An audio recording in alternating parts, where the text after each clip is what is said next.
So, good evening, everyone. Wonderful to see such an inspiring gathering of architects, designers, engineers, and our experts from Nemetschek, India. Also, a very warm welcome to everyone who's joining us online. I'm Sapna Srivastava, editor for Realty Plus magazine.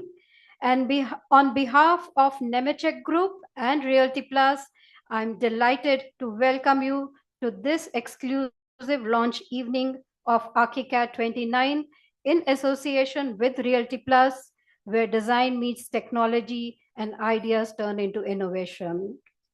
So today, architecture, as I was talking to a few of the architects here, isn't just about creativity.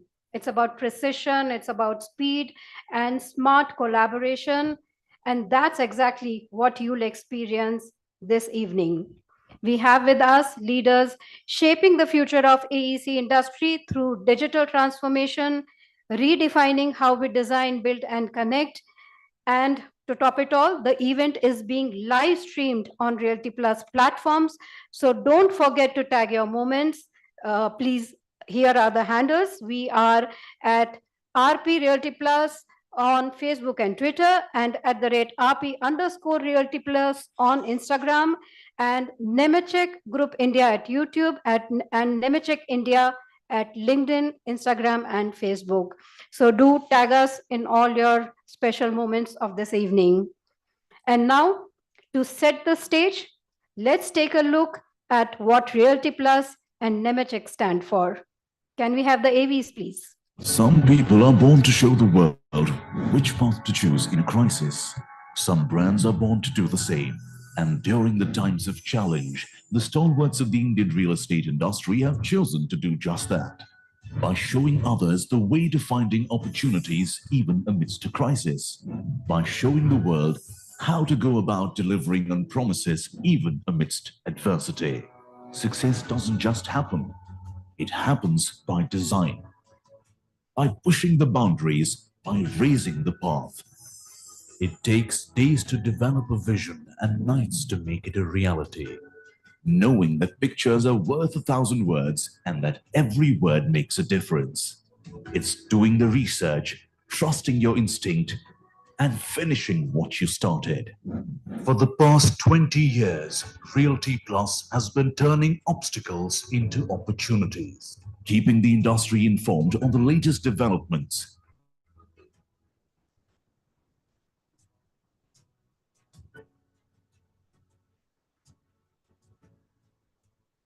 innovating to inspire debates and discussions,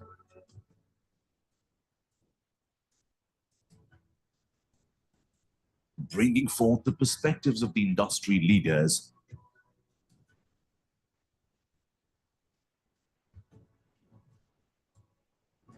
honoring hard work and achievements,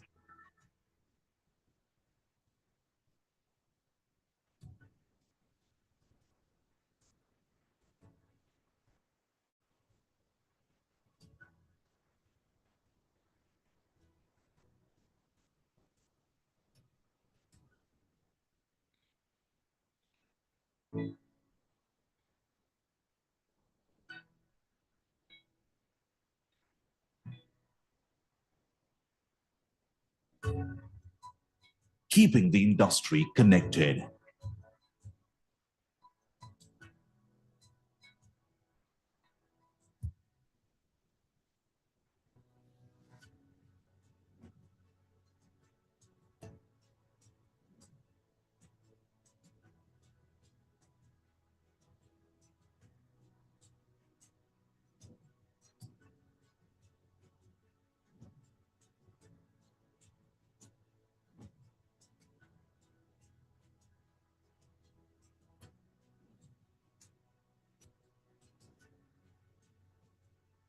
This is what we are built on.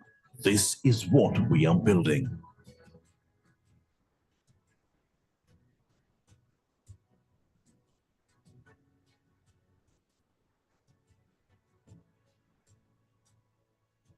We are Realty Plus, and we lead the way.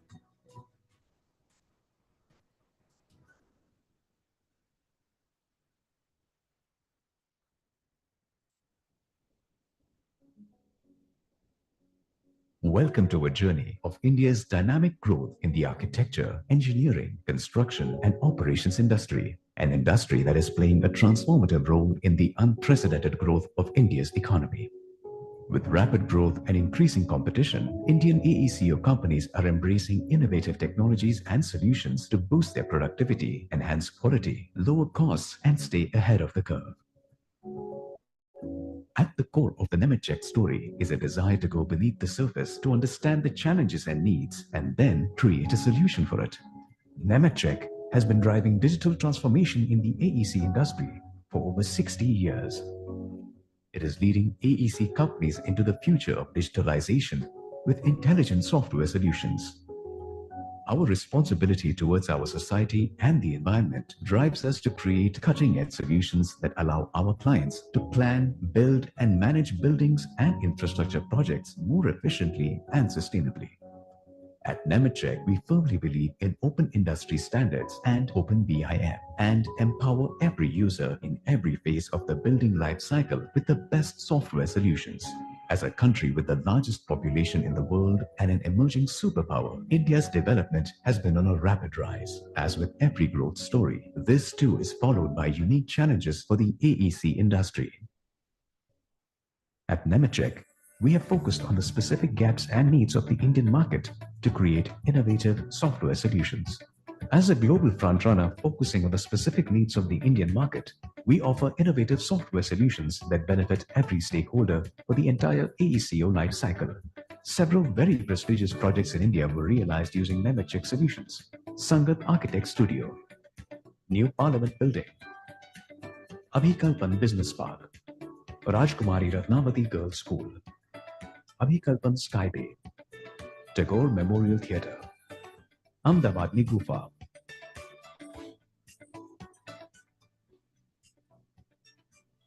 As we shape the world in all dimensions, we have made it our mission to become the chosen and trusted partner for AECO and digital construction. Nemetschek is committed to delivering innovative solutions to meet every challenge and beyond. Be part of a new journey towards a better BIM solution, more cost-effective than your traditional tool.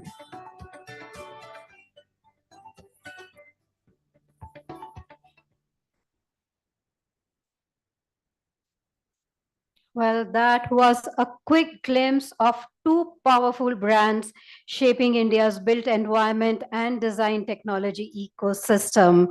So let's now dive into the highlight of the evening, which is Nemetschek India introduction, and to reveal what makes Archicad 29 truly revolutionary, I'd like to invite on stage Shoaib Sheikh, Sales Head, Architecture Business, Nemetschek India. Shoaib, are you there?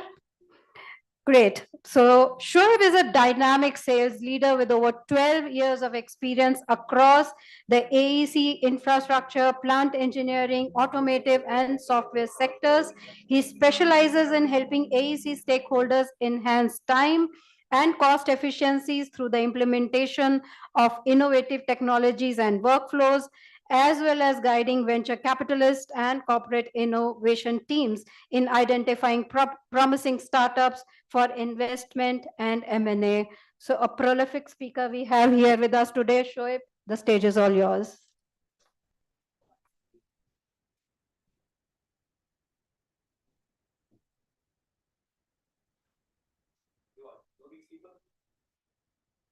All of your architects. So that's Peter Namkar, P.V. Doshi sir, and Vitin Yamon. There's one thing in common is that apart from them being architects, that fits the price. No, this is to that for architects.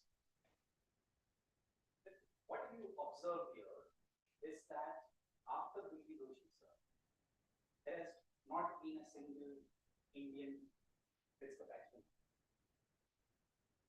Why is that? Another thing in common amongst them is that all of these guys were able to convince the world about their evolution. And you can for the world. for the developer that is working. And to communicate these ideas, what we rely on most is technology. These guys have R&D units within their firms, have been using maybe before used, and kind of were able to convince not just their customers in India or across the world, but the world that they deserve the best. So, how long that we have another best? One of the things, of course, which we live with is the technology. We'll do our part and hope that from this session today, you'll be inspired to do a lot better work in terms of sustainability for the world using technology. We did our surveys, and most of the people already know why technology. Most of the technology wastages happen because not sustainable. The sequences are not made. Coordination is not made. There are material wastages. Carbon emissions, 40% of the world's carbon emissions are already witnessed by technology. We keep blaming the batteries and cars, are very much part of that is contributing to 40%. What can we do about it? AI and sustainability seems to be the buzzwords. Using AI, can we make things faster? Iterate things, build things virtually before they actually get tested. The concepts from the manufacturing industry of having material delivered just in time, that reduces a lot of waste. And all of this is obviously tied to finances. So how will AI and sustainability impact the cost benefits that we derive out of? That's where Nemetschek comes in. We haven't been far from what's happening. In fact, we've been doing this for quite a while. Almost since 1980, when Professor George Nemetschek decided that the world is going to move to CAD. In 1963, imagine someone telling you, current scenario, if someone tells you what will be the impact of AI in the future, what technology should you develop? Back then, imagine the use of computers before the computers became that time probably computers were the size of this room. At that time, the invested in technology was calculation. And then quickly moved into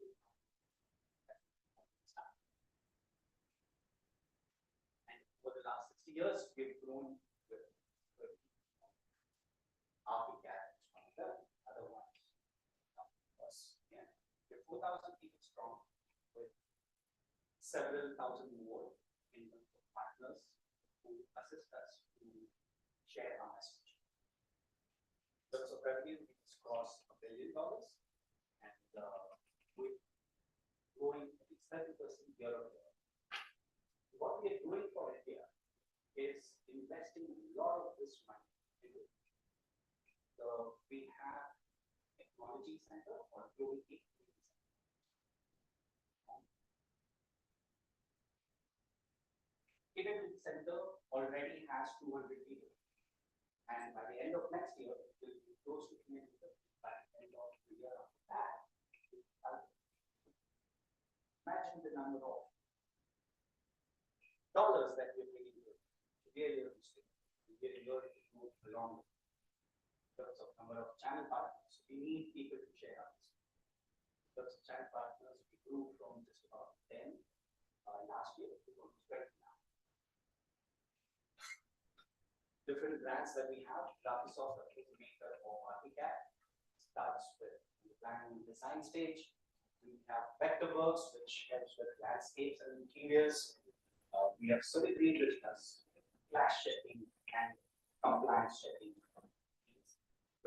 I believe here we'll talk more about it. Then we have Ruby, world's most popular PDF markup and collaboration software. We have digital twin. Apart from AI, something that's impacting the built world is digital twin. Digital twin is nothing like a replica of what's actually built. So when you take your design to a level where the information from your air conditioners and lights is spread through sensors into the model, that's when you get digital.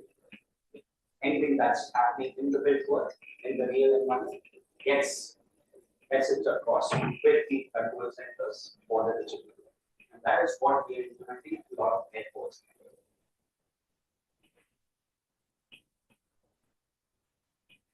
And we are here not just for getting more technology. We're here because we want you to win more work. A lot of architects who were until a couple of years ago were relying on China for their growth are now looking at India as the next big thing. You might have come across several architects wanting to collaborate with Indian architects. First thing that we ask for is the compliance to technology and sustainability practices. Because we have done a great job with IGBC and the works. In terms of sustainability, you're probably less. But in terms of technology, that's where a lot of Western architects are finding it challenging to find good partners. So it's our responsibility to equip ourselves with this technology, which they are expecting us to have, and then just collaborate with them on their projects. That brings you more work. So take Indian architecture and design for the world. I've worked a lot in the US with the likes of Paul Steedman, founder and maker of a lot of casinos, and Jason Brown, the guy who conceptualized the rack building, where you have a podium and several apartment units. I've had the opportunity to work with these guys, and their use of technology is immense. When they look for partners in India who have the same kind of projects than India, Goa is opening up the casinos.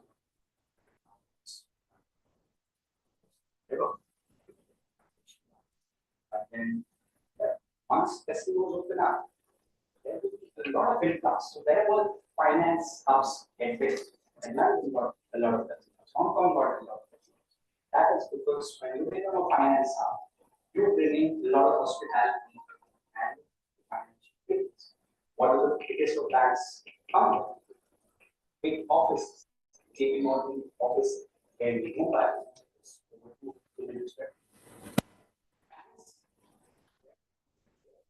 We bring a lot of work for architects. With technology, and we have been speaking to a lot of students as well, who have been working and aspiring to do work with them, but the job offers that they get from architects is for doing.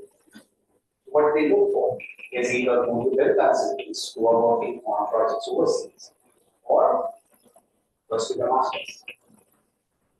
What is happening is you're losing a lot of architecture talent from India and probably your firms as well to companies who are not serving the Indian market. All because you are still sitting on the fence of how much to go deeper in our technology, how to go global. With technology, of course, you can apply better architects, retain them as well. And then, of course, it has implications on your actual business too. Changes, biggest pain point of all architects, is something which is taken care of very easily by any business. Having models created, drawings, quantities all get documented. Okay. when you make changes which are bound to happen, what happens is all of that billable hours are not billed because you're taking your own labs and cases. The architects who have started adopting architects are in fact taking the same model, charging for changing dollars in terms of whatever last month. And still, because they're getting that change done in about 5% of the time, they're keeping that rest of the 95%. They're not spending hours on changes there. So it's good for your existing setup as well. And of course, all of this leads to lower design and documentation costs. Also, you have at least one or two champions in your firm who focus on R&D. There's so many AI tools we have. And check if we can be looked at as very important, which has been around 70%. We lost touch with AI. That's one of the things. In some foreign presentations, what you'll see is that Nemetschek is also investing a lot in AI. We are investing in the best technologies with their areas, technologies are applied. It's invest in them so that now they are technology to our products. Our AI and innovation hub is led by two stalwarts from Google who build AI for Google. They are the ones who are taking us to AI at the edge. And some of the things that we see today will be quite fascinating. Yeah, you may not see an AI product right away, but these AI tools are available right inside the software. So you don't have to choose between an AI tool or a traditional tool. You imagine a tool that you're working on, right? Picture.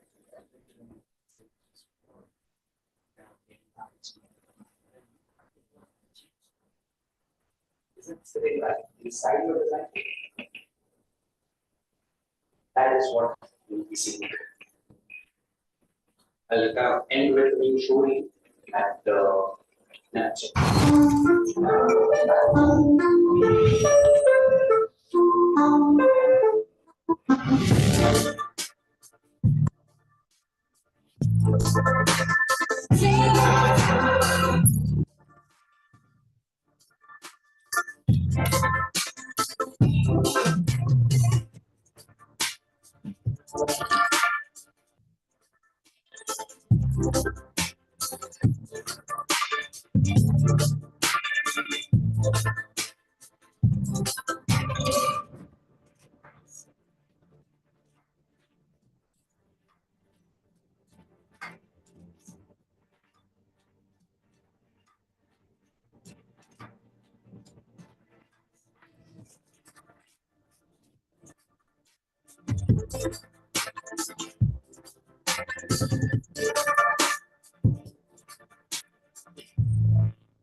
First one that Prakash will and lost in this.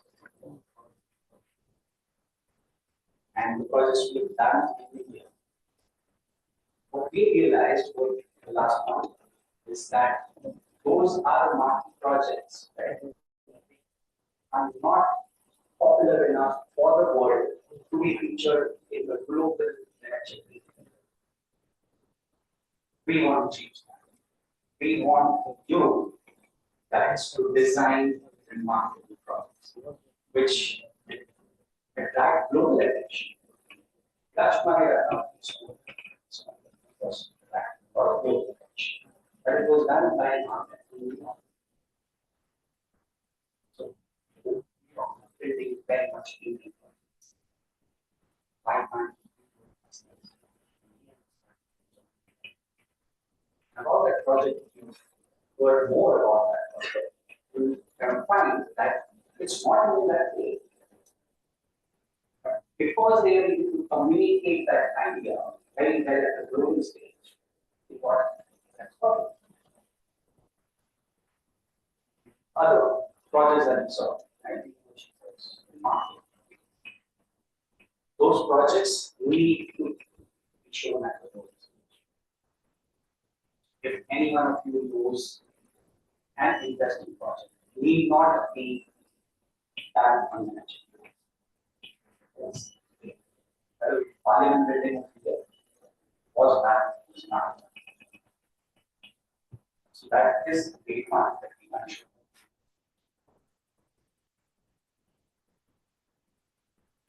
Yeah. Looking forward to speaking with a lot of you. I know this room those people who are already close around there are sitting on the fence, not deciding about that. That. Switching to go. Hopefully, Archicad 29, a new version, will make you take that decision.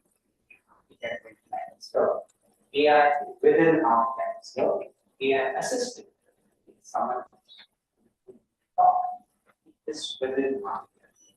The leads here, we have Vimal. Vimal comes from Singapore, is for best of course, research, and knows all the student also very well.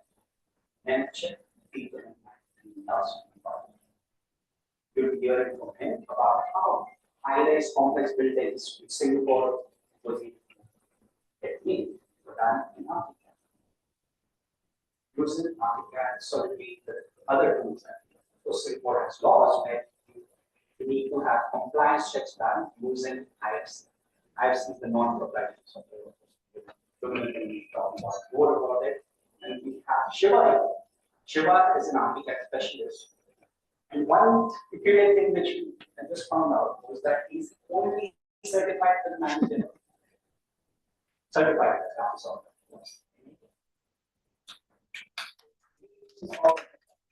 Several more certified as managers. And certification with Nemetschek being in India will not cost you. If you are up for it, you can have those certification courses. Let you have those courses. Do the test and response. So, can we have more certified managers on Archicad? The base of that.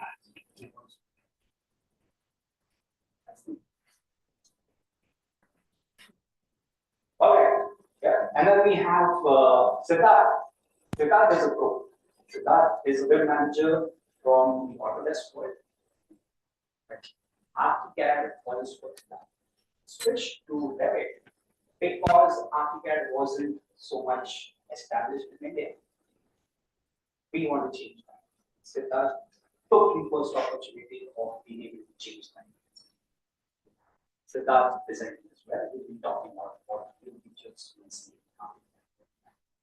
There's an MEP designer as well. Do we have MEP engineers in the room? Or engineers in the room? Okay. So there's something to do as well. So you will get Archicad-like ease of use and flexibility for MEP. A lot of architects complain that MEP engineers, he considers that they work with, don't do it. Expensive, pays well for that, okay. And the same software don't work. Maybe you guys can prove to them that Archicad using architects can also get MEP done using Archicad itself. That's an opportunity for MEP engineers as well. And the architects who are complaining that their MEP engineers don't use Archicad, get them to look at and design. All right, thank you so much. Looking forward to interacting with you. Great, Shoaib. Fantastic introduction to Nemetschek. And as you rightly said, it's time for India to shine in the design world, take the global stage now. And he has already dropped hints on what we are going to unveil about Archicad 29. And also he has done partly my work of introducing the next speakers as well. So let's move on to, as Shoaib said, technology is something which is not only going to enable the professionals to succeed, but also will take the entire industry or the segment forward. So without any delay, let's now have more, although Shoaib has also, already given few hints about Archicad 29. Let's know in detail about the new features and upcoming innovations of Architect 29. And to do so, I first invite on stage Sivaram Balasubramanian, product specialist for architecture segment at Nemetschek, India. A brief introduction about Sivaram. He's an architect by profession, as it was already mentioned just now. He holds a master's degree in construction project management and is both a Graphisoft certified technical support specialist and BIM manager. Sivaram has worked closely with architects, designers, and BIM teams throughout India, helping them discover smarter and more efficient ways to design using Archicad. Sivaram, I request you to please come on stage and tell us, as Shoaib said, Archicad is not only for designers, but for engineers as well. Stage is all yours.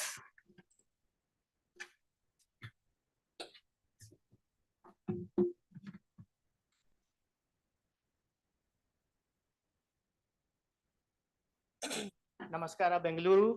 I think I'm clear and audible.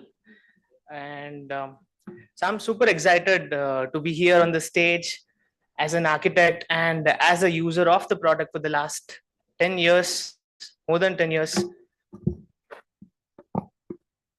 I used to be the tech savvy or the geeky person who would sit and watch onto these Graphisoft upgrade and the update launch events on YouTube. And today I'm here standing in front of you guys talking about the product that I love and the features that has been on the product so far before jumping into the new features. So I just wanted to give you an overview of the product, what it is capable of doing as of now, and then we'll be jumping on to the new features of 29. So to start my presentation, I'd like to start it with a statement. Architecture is constantly evolving and the products are not. And some of them that evolve and adopt, Archicad is one among them and is a pioneer in that stream. So as you see on the screen, this is the user interface of Archicad's earliest version from 1987.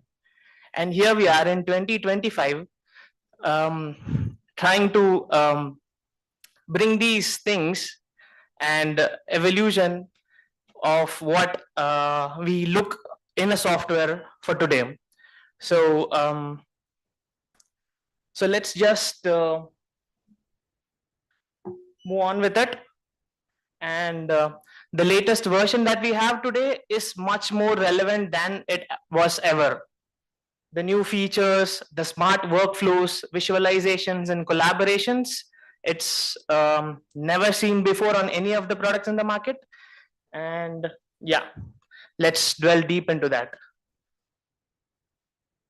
Archicad 29, we call it the best design experience. So it's not just a marketing slogan that we use here and there.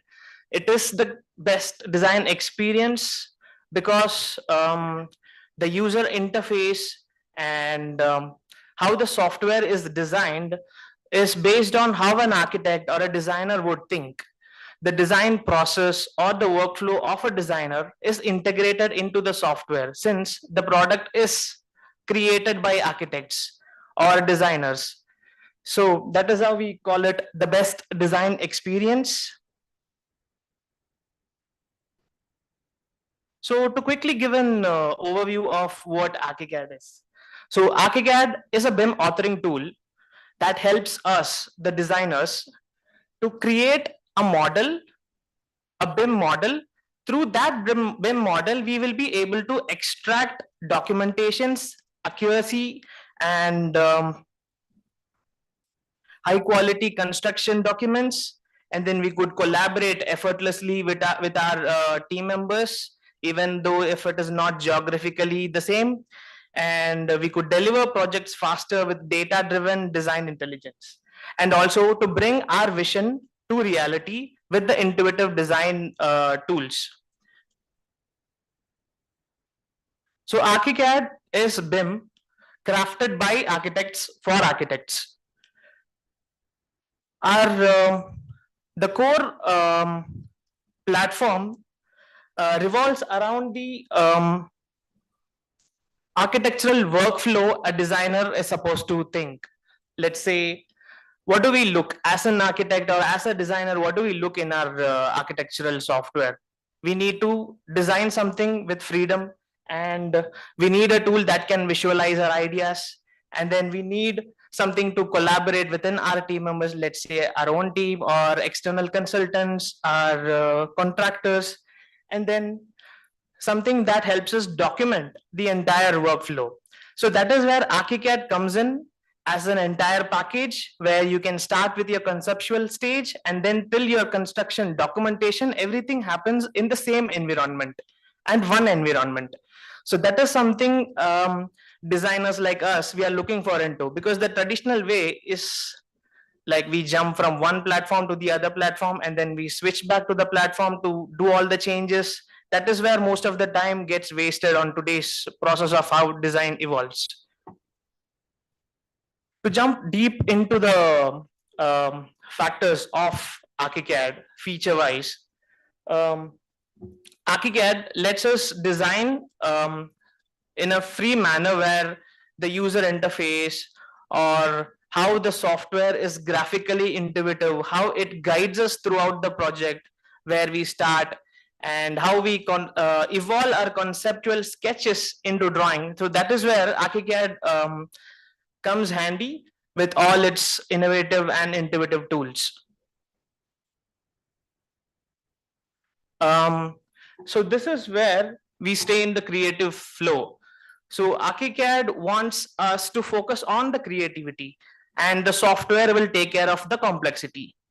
So let's say it helps us manage both 2D and 3D at the same time, where we have something to be changed on the 3D. We don't have to keep on changing it on all the views that we have created. It is automatically reflected on all our 2D views, 3D views, the schedules and the takeoffs that we have evolved from the model. So that is how we could save time, and the software helps us juggle between the different views and make changes quite easily. And then there are certain tools like morph and shell and the stair tool and the curtain wall tools. So these are some of the Archicad's tool that helps us create complex structures, which is quite impossible to model in a BIM software, but that is where Archicad differs from. So you have the ability or the design freedom to create anything you want using the existing features like these inside Archicad. And to talk about parametric design, we have this integration between Rhino, Grasshopper. So there is this plugin we can directly integrate it with Archicad. It is a live bidirectional design plugin where you can visualize your ideas into Rhino, and then you can bring it inside Archicad as a live bidirectional flow, and then you can create parametric design elements into your projects, which is controllable, parametric, and quite smart and accessible. And integrated design options. So integrated design option is one of the mostly used feature where, let's say, we all have this habit of creating multiple options for the designs that we make, and then we name it like option number 1, option number 1 final, option number 2. So that is where design option is coming handy, and it is directly integrated within the software. So what I can do is I can make different design options within the same file. Instead of creating a duplicated file of the same project, I can manage these design options until I select which is the final one. Until then, I can manage all these options within the Archicad within the same project file. So that is how it comes much handy instead of jumping from different duplicated files, naming those files as final one, final two, and all that. And to talk about the visualization part, so this is where Archicad comes in like a champ. So there are pretty creative ways we can use Archicad to visualize or bring our ideas into reality. So to jump into that, we have this inbuilt rendering engines within Archicad. Like not a lot of softwares today, they come with inbuilt rendering engines. We have to rely on any of the third-party rendering engines. So that is where we have um, Cineware from Maxon and Redshift. We have both of these intelligent rendering engines. We can quickly create photorealistic renders within Archicad. Let's say if we are designing something and then the materials and the textures are still on the conceptual stage, we need to create a quick render. We can just use these render engines to create absolutely fine looking renders throughout the project. And other thing with the presentation, we can make fly-throughs, walkthroughs, and real-time sun shadow study within Archicad. We can just put in our latitude and longitude information of the site, and then Archicad brings in the real-time sun path inside our building, and it simulates the direction of the sun and creates an animation where how the shadows fall inside our building.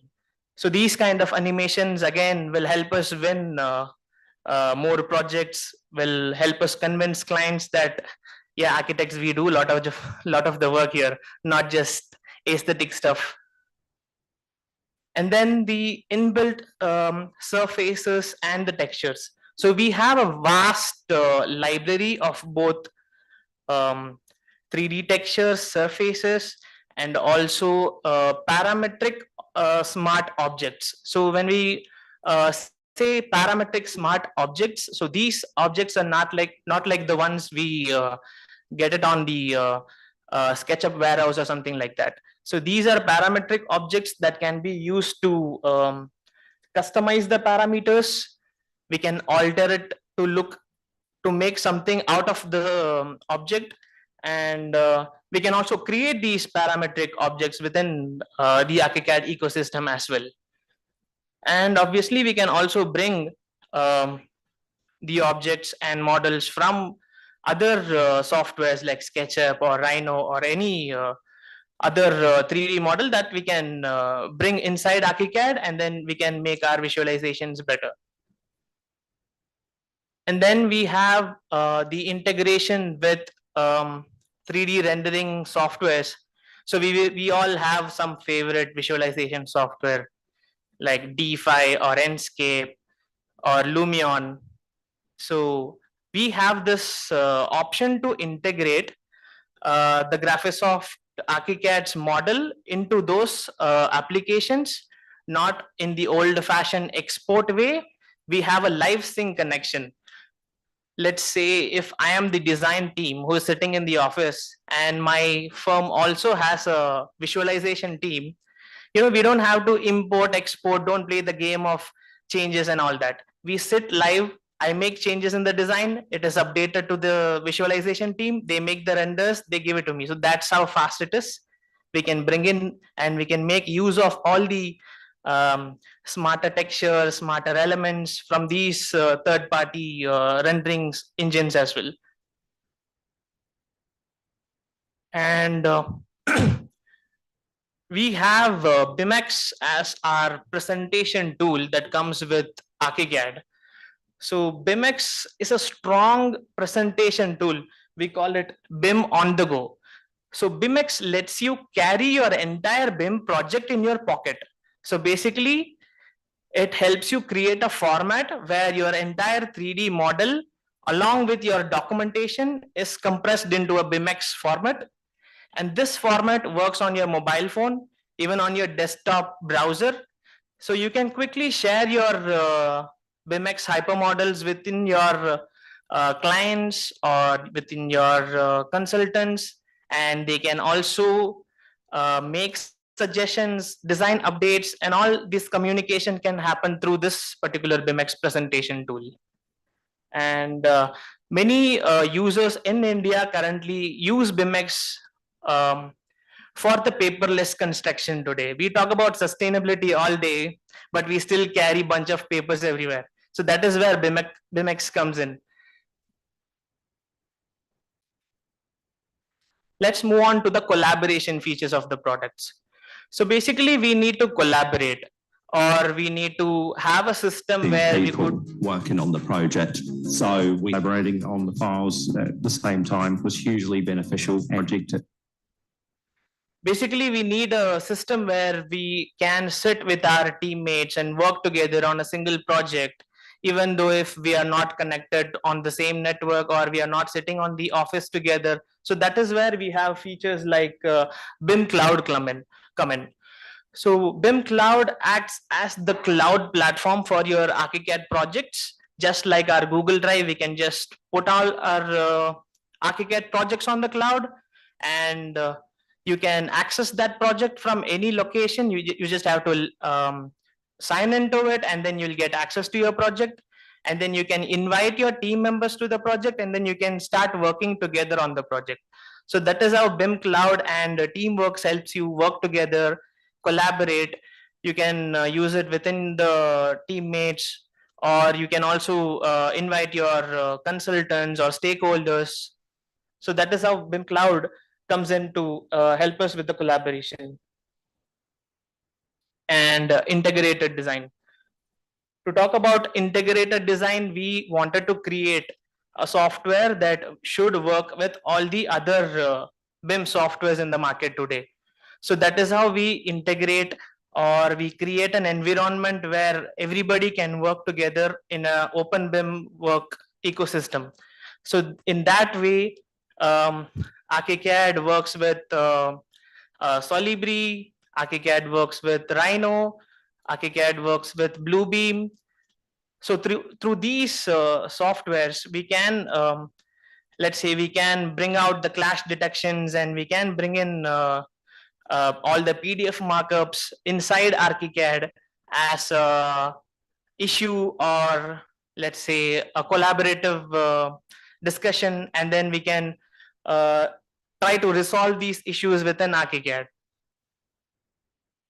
And then to talk about the open BIM concept, most of the products in the Nemetschek ecosystem, we believe in open BIM, and IFC is the proprietary format for open BIM. So let me give you an example of how we use PDFs today.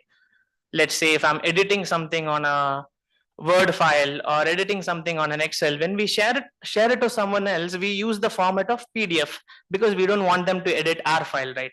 Same way, IFC is the open BIM format, and we can export our Archicad models into IFCs, and then we can share it with our consultants, no matter what BIM software they use, because IFC opens on all the softwares, and then they can use these models as a reference to build their own models. And then we bring those IFCs back into Archicad. That is how we collaborate in real time. And built-in integrated design. So let's say I have an design and build firm with in-house MEP team, with in-house structural team, and in-house design team. So Archicad has a separate work environment for the structural aspect of design, for the architectural aspect of design, and the MEP aspect of the design. So in a firm, if you look at the user interface of different teams, it looks completely different. It is like the user can customize or adopt to these environments and completely change or choose the tools that they need for their work. So that is how all these aspects are integrated within the same software. Again, about the IFC format. So we don't have a proprietary format like other softwares in the market they do. they create a closed ecosystem where if you start using their product, you cannot jump out of that ecosystem, or you cannot collaborate with designers or architects who use different BIM tool. So we don't want that closed ecosystem. So we wanted to create, or we wanted to work in an open ecosystem where everybody can work together on an open format. So that is why we have this commitment of open BIM, and we need the workflow transparency between the different parties working in a project, and the openness and commitment to open BIM. So everybody wants to be transparent and to be open on their workflow.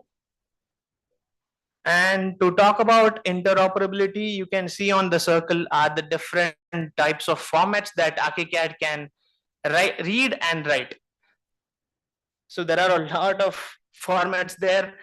Just not to get you confused, I just put in some of the main tools on the corners, like Revit, Rhino, SketchUp, AutoCAD, whatever software you're currently in, you can bring those drawings or models inside Archicad. And on the right, you can see Enscape or DeFi, Twinmotion or Lumion. These are the softwares that you can export your models to make walkthroughs or renders or any animations that you prefer.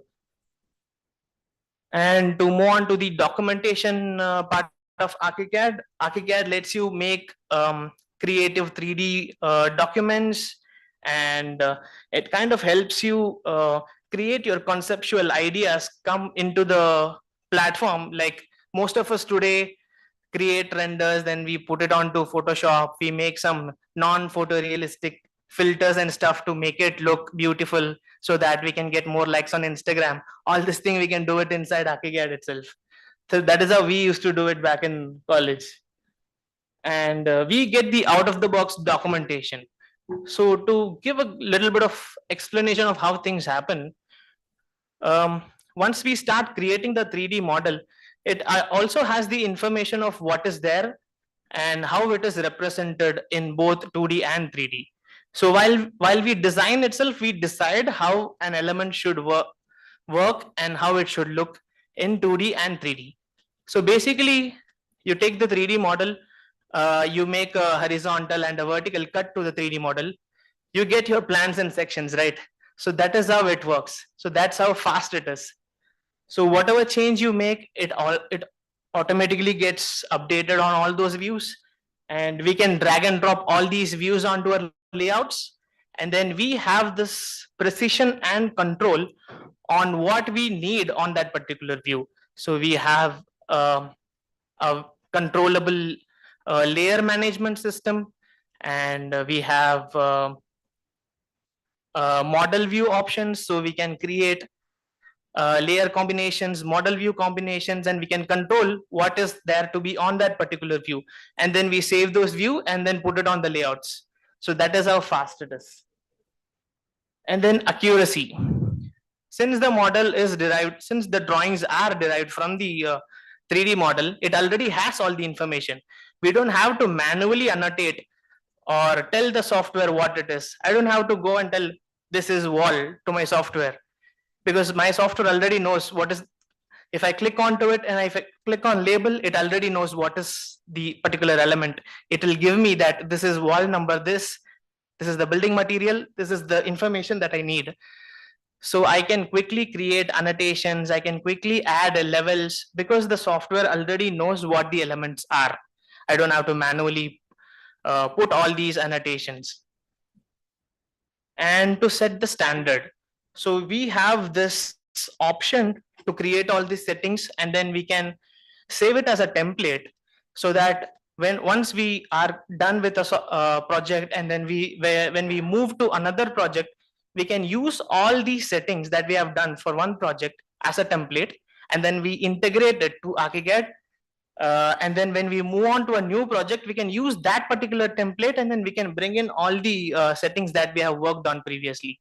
So this will help us with the settings that we have previously made, the annotation style, because every office, every firm has a different way of representation, right? We all have our own standards. office standards, BIM standards, all these things we can put into the template, and then we can just carry forward with our future projects. So that is how it comes handy with all these settings.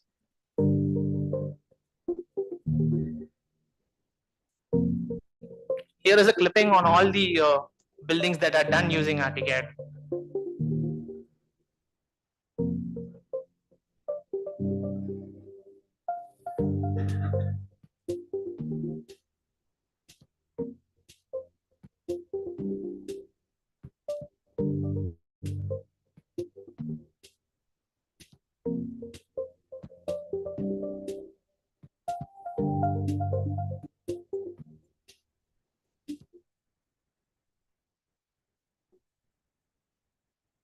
So yeah, Archicad is used by millions of users in 120 plus countries, and millions of buildings designed by trusted users. And Archicad has been the BIM product of the year for consequent 14 years, and that's all I have to say about the existing features. And I know you all be waiting for the new features, what is there with the newer version. I'm also waiting, so let me move on to the next speaker, Siddharth. I think he'll be able to give us the insights on what is there new on the latest Archicad.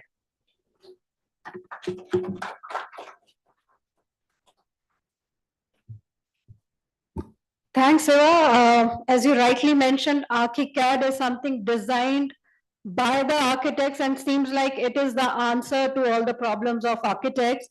But this is not all. As Siva just mentioned, there are new features now. And to take it forward from here, let me now invite on stage Siddharth Bhagwat. He's a seasoned architect and digital strategist with over 15 years of experience spanning architecture, real estate, development, and construction management. And as AGM Customer Success at Nemetschek, he plays a key role in guiding clients across India and APEC region on advanced BIM workflows using tools like Archicad, Vectorworks, and Solibri. Siddharth, I invite you on stage, and we are very excited to know what are the new features. Can we have you here on the stage, Siddharth?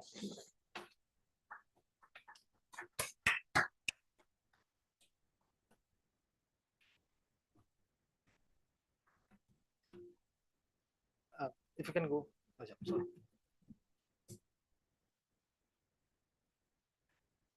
Yeah. So, is it on? Yeah. So, my name is Architect Siddharth Bhagwat, and I'm driven by passion for technology and innovation. And I have this vision to create open BIM platform as well as digital whole AEC industry. And to do that, I see a great audience here. I see a lot of architects. I can see engineers, some of them. I see a developers and a lot of mixed crowd. But what in a Nemetschek or in a Archicad, what we call them as a dreamers, creators, and visionaries. So as we know, I'm going to talk about one of the most powerful, most various powerful best design experience software which you're going to see today. And I'm going to talk about some of the new features. It's a software made by architects for the architects. It is fun to use, literally fun to use, and limitless in imagination. So it's literally limitless in your imagination. And I'm going to talking about none other than Archicad 2029. The best design experience you're going to have using this kind of a powerful software. And Archicad is already doing that over a period of time in a digital design industry, almost over a decade. And you're going to see some of the best features into your and how you can adapt to your own workflow. To start with it, like everybody say AI is the future, right? What we believe in Archicad and Graphisoft Nemetschek, we believe that AI is already here. And that's why our last year, 2028, you already have the AI visualizer inside your software. And now we are elevating that to level 2. And now to have it, let's unveil what are the features and what are the upcoming features. Are you excited? Excited? I can hear it. Yeah, cool. That's good. So in Nemetschek AI assistant, what we believe, it's not artificial, right? It's not artificial intelligence. We actually what we believe is it's an architectural. It actually speak your language. So whole fundamental and the foundation based on to the productivity, how to increase your productivity by 10x. How you can support with your onboarding system, like how this AI assistant can enable you to go for a onboarding system. Design insight. Your all design, whatever you do, you require insight that AI assistant can provide you. And I'm going to go in more into the detail of that. And most importantly, your creativity, your IPs, what you create needs to be protected. That's where the data security is also there. So we believe onto that, and onto that foundation, our AI focus is more of product knowledge, where you're gonna know about each part of the Archicad just by asking him a prompt. So you have a AI assistant inbuilt inside the software which will work for you. BIM query, right? BIM is a complex topic, right? It has a complex workflow, and we always tend to ask this query. Whom to ask? We have it. You have a partner now to ask. You have AI assistant where you can ask, and I'm going to show you more detail. Just wait a second. What those unveils now? Even AI visualizer. You already have the AI visualizer, and already you are taking some of the initial concepts, some of the first thoughts, and you are probably using AI visualizer and creating some of the visuals. But now AI assistant is integrated with the AI visualizer. So which is the next leap forward? You will find out in this soon. So I'm going to start with the first product knowledge. And as we know, like AI assistant is already inbuilt, and you can ask anything about the product knowledge. You want to specifically talk about, how to draw something, or if you want to a specific product, like do I need to draw the wall, the slabs, and how are those things? The one which we just talked about, all the features in existing Archicad by Shiva. So those things are now connected here, and you're gonna know the product well. This product knowledge is trained by the Archicad user base, as well as your learn portal. All your learn portal has been trained there, and now you're gonna just add a prompt and it will give you result instantly. That's the best part of that. So you will get the result, and once you get the result, you're gonna use it for your own design workflow. Then readability check. Like, I know we are human, we tend to get somewhere mistakes, right? So here we have a assistant where you can just prompt it. Okay, is there any overlap? Is there any overlap between dimension and text? Is there anything additional two dimensions are colliding with each other? It's always better to have a proof check, right? It's as good as proof checker is actually seated inside your software. So it's gonna give you a really superpower where you're gonna know, and your all precise documentation become more precise, more thoughtful. So focus onto your creativity, not onto a overall documentation. Then domain knowledge, it's going to have a complete domain knowledge. So currently it has a UK standard domain knowledge, and this is in a beta state, and soon it's going to go and implement to a one localized standard as well. But it's going to have all the local standards. Like you can ask him a question, like what is the minimum width for the fire exit, or you can ask the question, what are the further minimum requirements for the space or lighting. It will give you from the UK standard information. So at the moment, it is restricted to the architectural zone, but soon it's going to come with a more and more detailed knowledge. And the whole AI assistant is based on to the Gemini engine, and it's going to grow like anything. So it's like everything is under your prompt, and you can talk with that. Another best part is your BIM query, right? If you want to select some of the objects, right?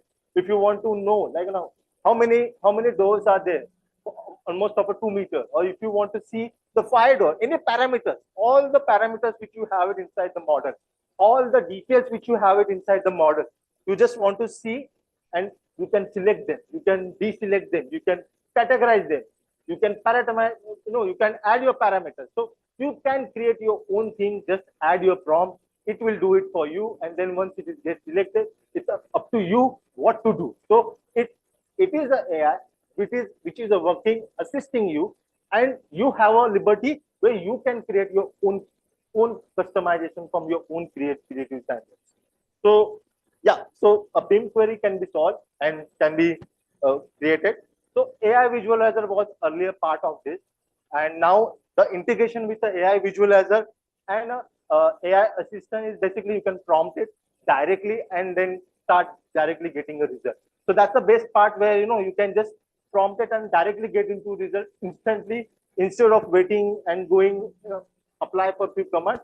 There are some of the prompts, and you can in between you're going to start with the AI plus your prompting thing. So it's a new era where you can do your prompting, you can do your assisting using this software, and eventually it's going to grow more. So one of the best part is the auto dimension. I know dimensioning, you always focus on to designing something, but dimensions are where you already have the auto dimensioning. But through AI assistant, now you can do within a click or within a prompt of time, you can make sure that it is get dimension automatically added dimension to your drawing, and so on so forth. Even labeling is going to be sometimes boring task. It takes a lot of time. You work around the project. So what we believe into is you focus onto your creativity. You focus onto your design concept. What AI assistant will do is you just prompt it, make sure that it will add your specific prompt to your windows. It will give you windows with a specific skill level and all those things. So really, it's a new game changer where you're gonna evolve with this, and by using current today's innovative AI assistant tools, you can really grab your workflows in more tech savvy fashion. So you have an option, you can do it, or you have an assistant where you can do it tell to an AI assistant to do it. So really a great changer. Now, as we talk about the specifically AI focused features, there is a new one of the awaited standalone software is also same, which is called as MEP Designer, and it's basically same product which we see it inside the Archicad. It's same interface is exactly same. You have same pet palette, you have same schedule information, all the same thing, but where MEP designers can now do like a sketching, intuitive design. So you have that power now where you can do all kind of MEP designer can be co part of this ecosystem. And it was lagging from longer time, and now they have been officially launched, and it has immense of features. So what I'm going to do is I'm going to quickly show you a quick video where you're going to see the best features and how those are, where you can create the one of the marvels. Same how architects used to do it. Now same intuitive design can be created by the MEP design. So get ready for this.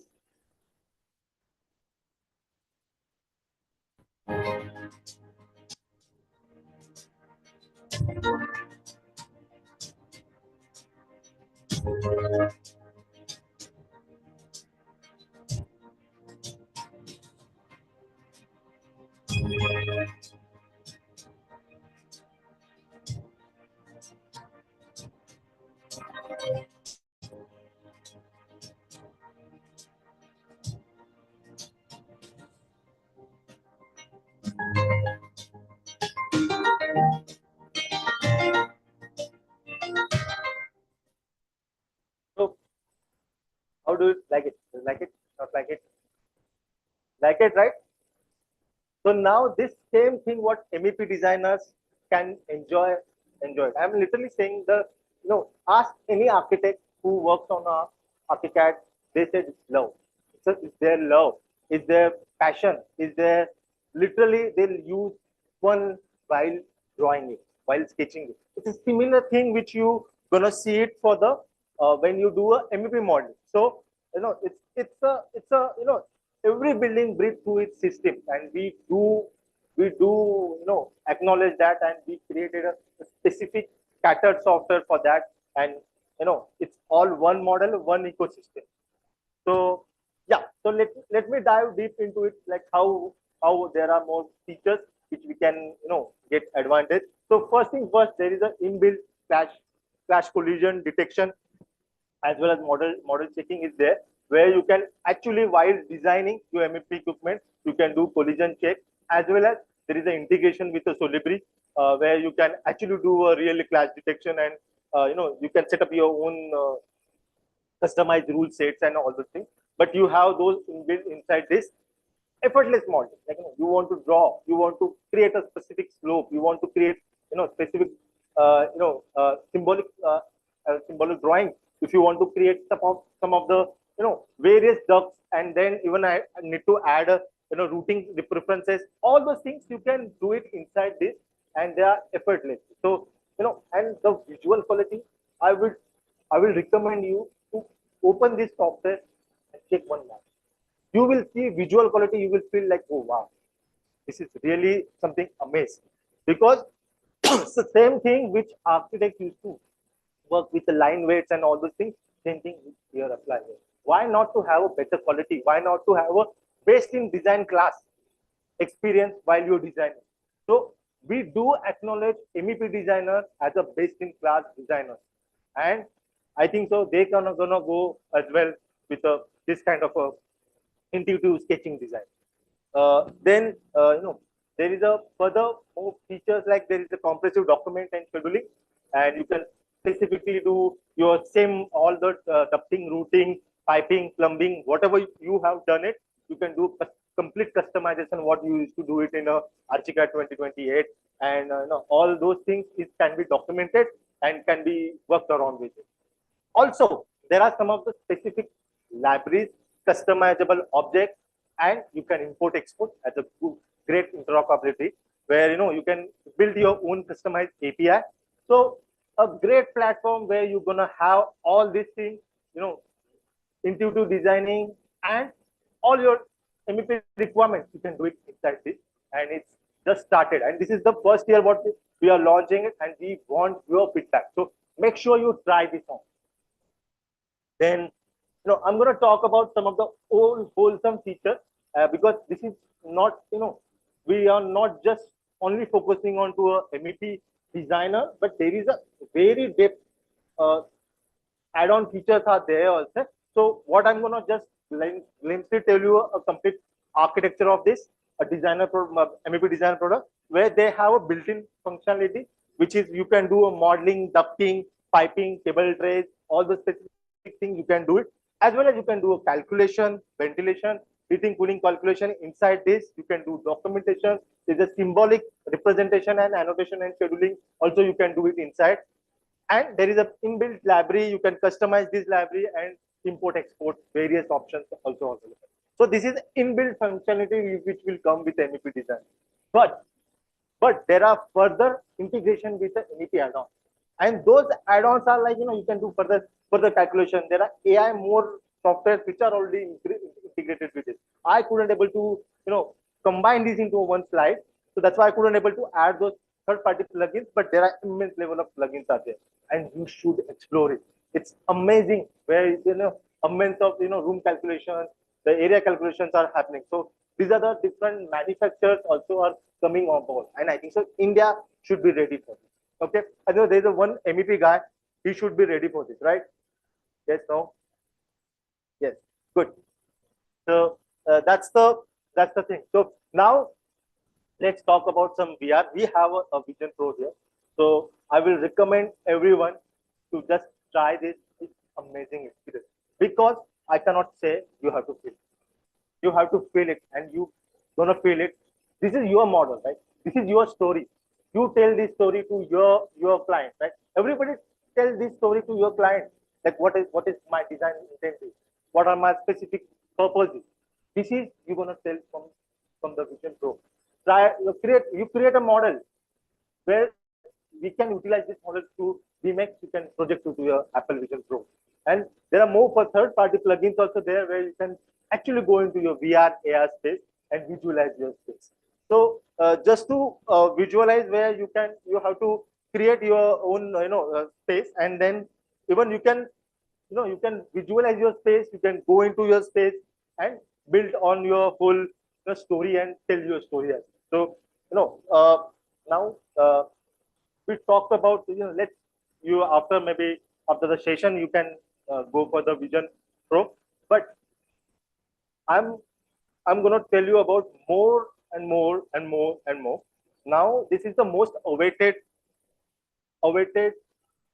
innovation from the Graphisoft and Nemetschek. Is like everybody is waiting for this, and we are going to start unveiling this. So it's most anybody has aware of Project Aurora or not? Maybe those are who are already fans of the Archicad, they might have aware of it. But this is for the next year. It is not been it's not going to be officially launched, but we are whole purpose is we are innovating. We are already thinking ahead of the time. So we are already working on that, and this is just you are the first audience who is going to glimpse this in India. So that's the you can take that as was the first time who gonna see this biggest technology which take into a leap. So where everything is gonna be web browser, and initial designs your whole gonna be web browser, and Project Aurora is basically for that. So whole project concept behind the whole concept behind it. So whole concept behind it to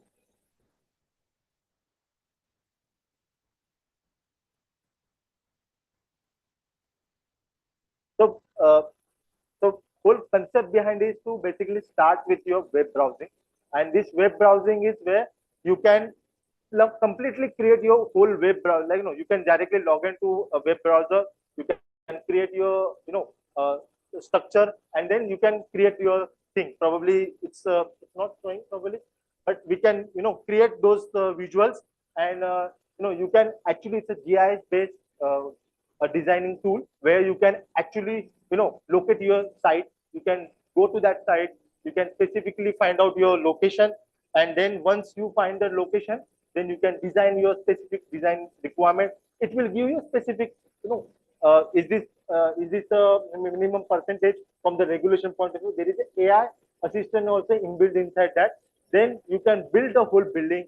You can define the building as a residential, commercial, and then cross verify with your regulation. You define your form and then bring it to your Archicad. And once you bring it to your Archicad, then obviously you can further elevate to your architectural Archicad design.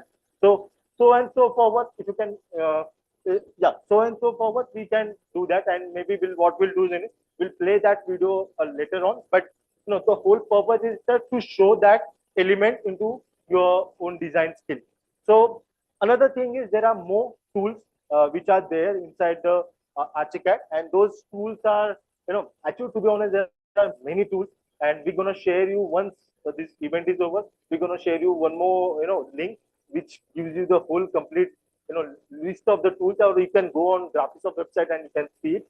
But just to give you some of the best features like renovation status for the master. So all your specific various stages you can do now seamlessly do inside the software. Even interactive schedule formats and improvements. So basically previously we used to have a schedule, but now you can further customize and filter it out. You can have a totals and all those things, details, and have it. You can natively import your object files. Those object files are very directly you can bring inside it. So even you beat it to a CAD or any kind of other software which you want to bring it as an object file, or maybe as a 3ds Max file, as an object file you can bring it, or any third person you are collaborating with it, you can bring as an object file.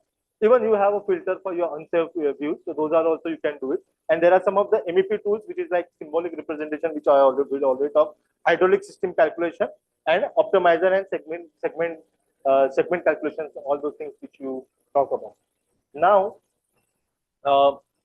as we are almost finishing, so the whole purpose here to new features is to create a whole one model, one language, and one ecosystem.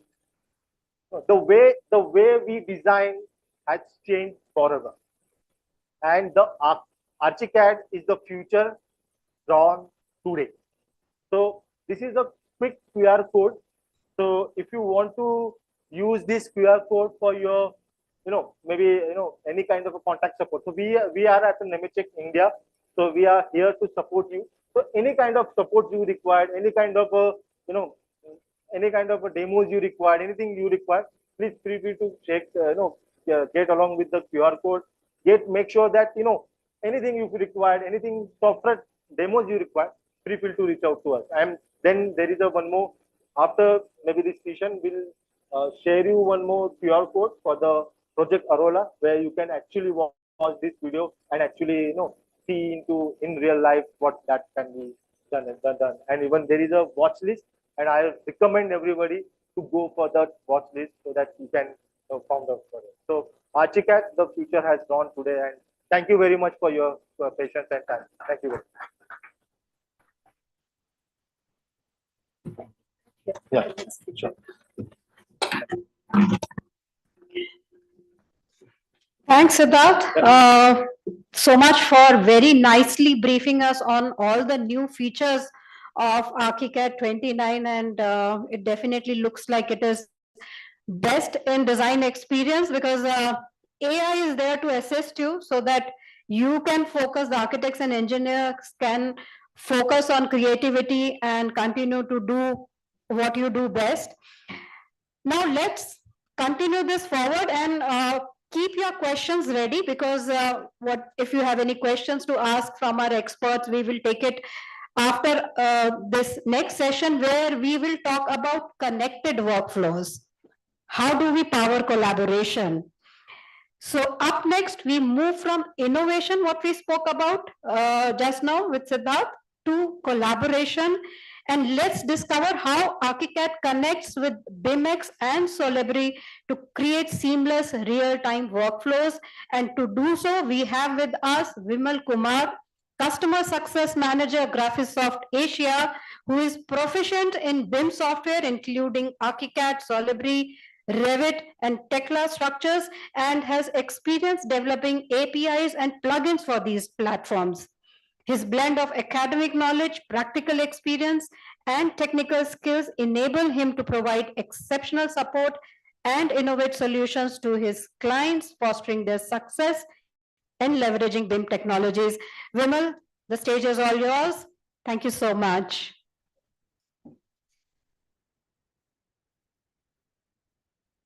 All right, am I audible? Yeah, all right, thank you. So thanks, Vakna, for the introduction. So moving forward, my presentation today would be for BIM users already. So if you're already using BIM, then probably you would have to start thinking of how you can collaborate with the project stakeholders on taking your workflows to the next level. Or if you're a non-BIM user, probably this could entice you to come into BIM, to onboard into BIM. So that is what I'm going to do today. So I'm going to show some of the tools that are already available on the market, and most of them are from the Nemetschek products. And then how you can collaborate with them on real time to develop workflows that could increase your productivity in many folds. Okay. So here are the tools that I'm going to use today for this presentation, starting with Archicad as the BIM authoring tool. Okay. And then we have Office, which is the data management platform. So I'll be going through each and every tool if you have not heard of it before. For now, I'm just giving a one-line introduction of this. And BIMX is the visualization tool, but I would like to call it as a data access tool, meaning you can access that information of your project from anywhere, even from your mobile devices. Okay, so even if you don't have internet. And we have Solibri Office, which is a model checker. So you can run checks, you can define what you want to check inside your model, and then you can get back the issues that you identify from Solibri into Archicad. And we also have BIM Cloud, which is the collaboration platform. So this is model-based collaboration, and Bluebeam is also a collaboration platform for 2D PDF-based collaboration. So we'll be creating a workflow out of all these tools, and I'll be showcasing how to do that. So at first, we'll be focusing on Archicad and BIM Cloud. So a glimpse of this has already been presented by Shiva earlier. So for now, I'll be showing the statistical part of it. So how much productivity has been increased when you work on this kind of projects. So as a traditional approach, what we do is we develop the architectural model. So either if it is Archicad or any other BIM tool, you just develop the architectural model. And after a certain point, you share it with the other disciplines. And then the other disciplines use that as a reference and then develop their model. Okay. So as you have shared the model with the other discipline, you could do some changes on the architectural model, and the other teams will not be knowing the changes, and they will still continue to work with the whole set of files. Okay. And then after a point, you have a coordination meeting. During this coordination meeting, what we do is we federate the models together, and then we find out the issues on that coordination meeting, and then we rectify those issues on the before the next meeting. Okay. But on the other hand, you're not working on the live model.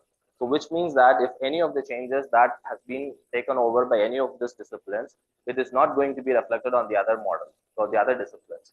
So you're working on silos, but with this one integrated model, what we call it as one integrated model, where all disciplines work together within the same model.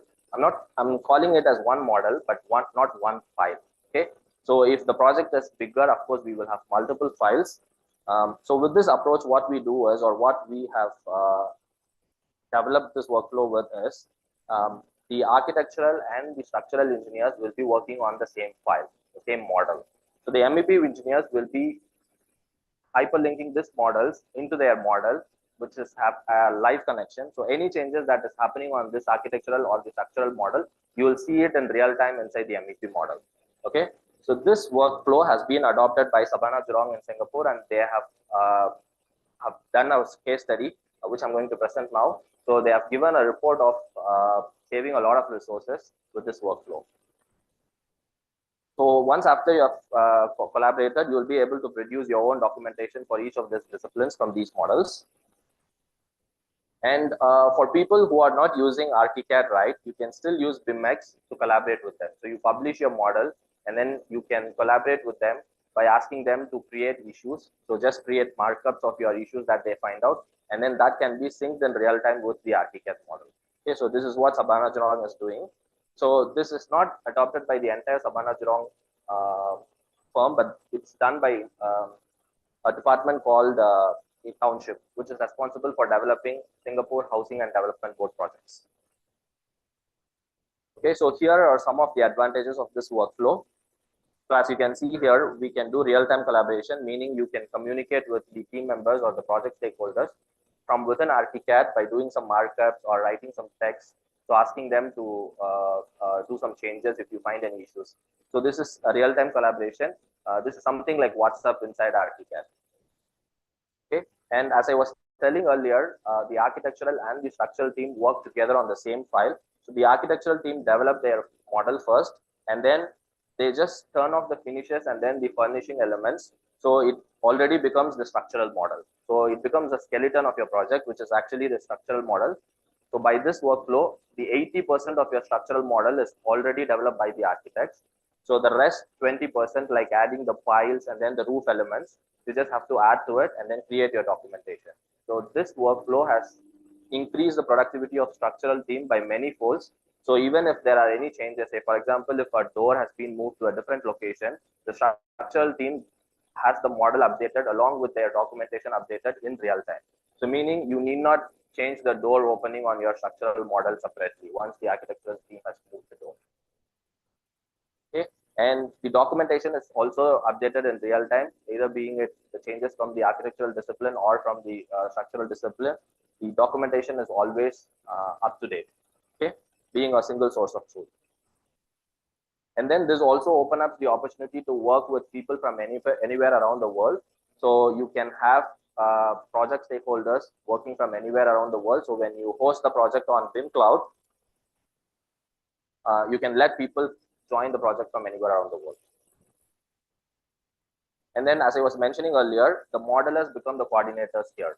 Okay, so you need not have separate coordinator role. So modelers find the issues, they immediately communicate with the responsible person inside the teamwork, and then the issue gets resolved in real time.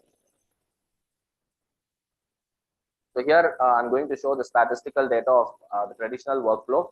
So as you can see here,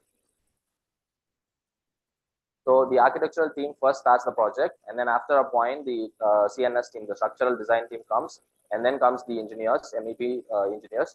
So here, after or before the tender stage, you have to start the coordination and it goes all the way across the tender stage. So this is the timeline of the traditional approach. So with this one integrated model approach, so as I was mentioning earlier, architectural and structural works on the same file, and then they work together collaboratively. And you can see this yellow line, which shows that the collaboration is parallelly happening as you do the modeling. Okay. And then for the MEP design time, it comes after a point, and then they do the collaboration in real time as well. So by this, you can reduce the coordinators' effort on your project and then save a lot of time. Okay. So this is a Sabana Jurong case study, and this has given proven results, and they have been following this workflow from 2018. And we have also another firm which has adopted this workflow. So the earlier one was a design firm or a design consultant. This is a construction firm. So they do the same workflow, like the architectural, structural, and MEP engineers work on the same Archicad file, and then they produce documentation for the construction projects. So here is a QR code that goes to the case study that we have published with this construction company, Team Build Construction. So you can scan and then you can go through the details of this case study there. Let me pause here for a few seconds.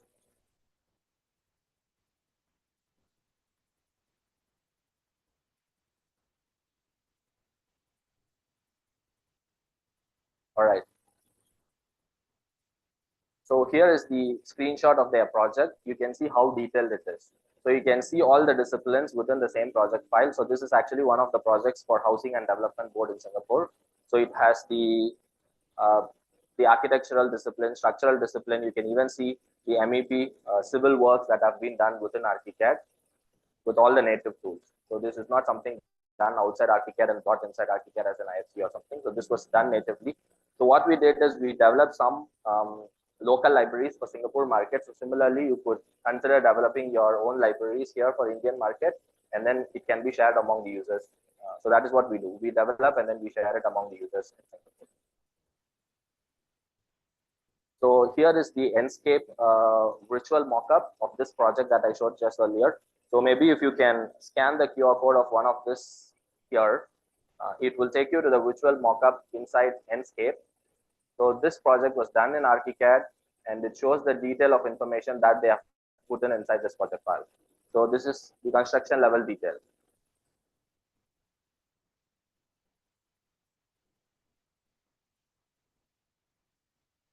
Okay, so I've recorded a screenshot. So after you scan, you will go to this Enscape web page where it will ask you to allow for the gyroscope access from your model. So as you allow, you will be able to visualize the model as you stand there. So as you rotate your mobile, you'll be able to see the detail of information. You can even see the 3D annotations they have done there. So the MEP, the furnishings that they have put in there, the lights they have put there. And if you see there, the tiles that they have modeled is done using the curtain wall tool inside Archicad, and they have even modeled the 1 mm groove gap between the tiles. So it is that detailed the project is.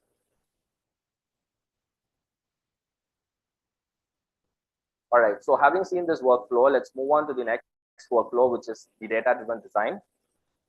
So for that, I'm going to showcase through Office. So we have a direct connection with Archicad. So it's actually with the direct connection. It's a plugin. And then with BIMX, later I'll show you why we need to use BIMX to access the project data from BIMX, Office. But this connection is not available by out of the box. So this is not available out of the box. So what we did is we developed a Python script. It's a very simple script which can be used across any project. So as you run the script, it will develop some Vimx extension file using which you can access the project information of your elements, which is within the DRoffice project. Okay. So first I'll show you what DRoffice is, and then I'll show you this workflow. So DRoffice is something like a database of your project that you are planning to do. So this is more relevant for healthcare projects or projects like MRT stations, or even projects like hotels, where we have a set of equipments or set of furnishing objects that we want to place inside each and every room of that project, which is standard. Okay, so for kind of a repetitive projects, we can use DRoffice. So you have a database where you can plan everything. You can put, say, for example, if you consider this auditorium, right, like how many projectors you want to place, how many lights you want to put in, how many chairs you want to have there, how many screens you want to have. So all that could be planned within this data management platform, which is DRoffice. And this is again an Nemetschek tool. And then this can work closely with the BIM authoring tools like Archicad and others, so that you can perform data-driven design. So whenever you want, you'll be able to produce the room data, which gives you the past information, and also it gives you the responsibility of people of different disciplines, how far the project has gone. So all that report can be customized and exported from DRoffice. Okay, so let me show you a video how it works.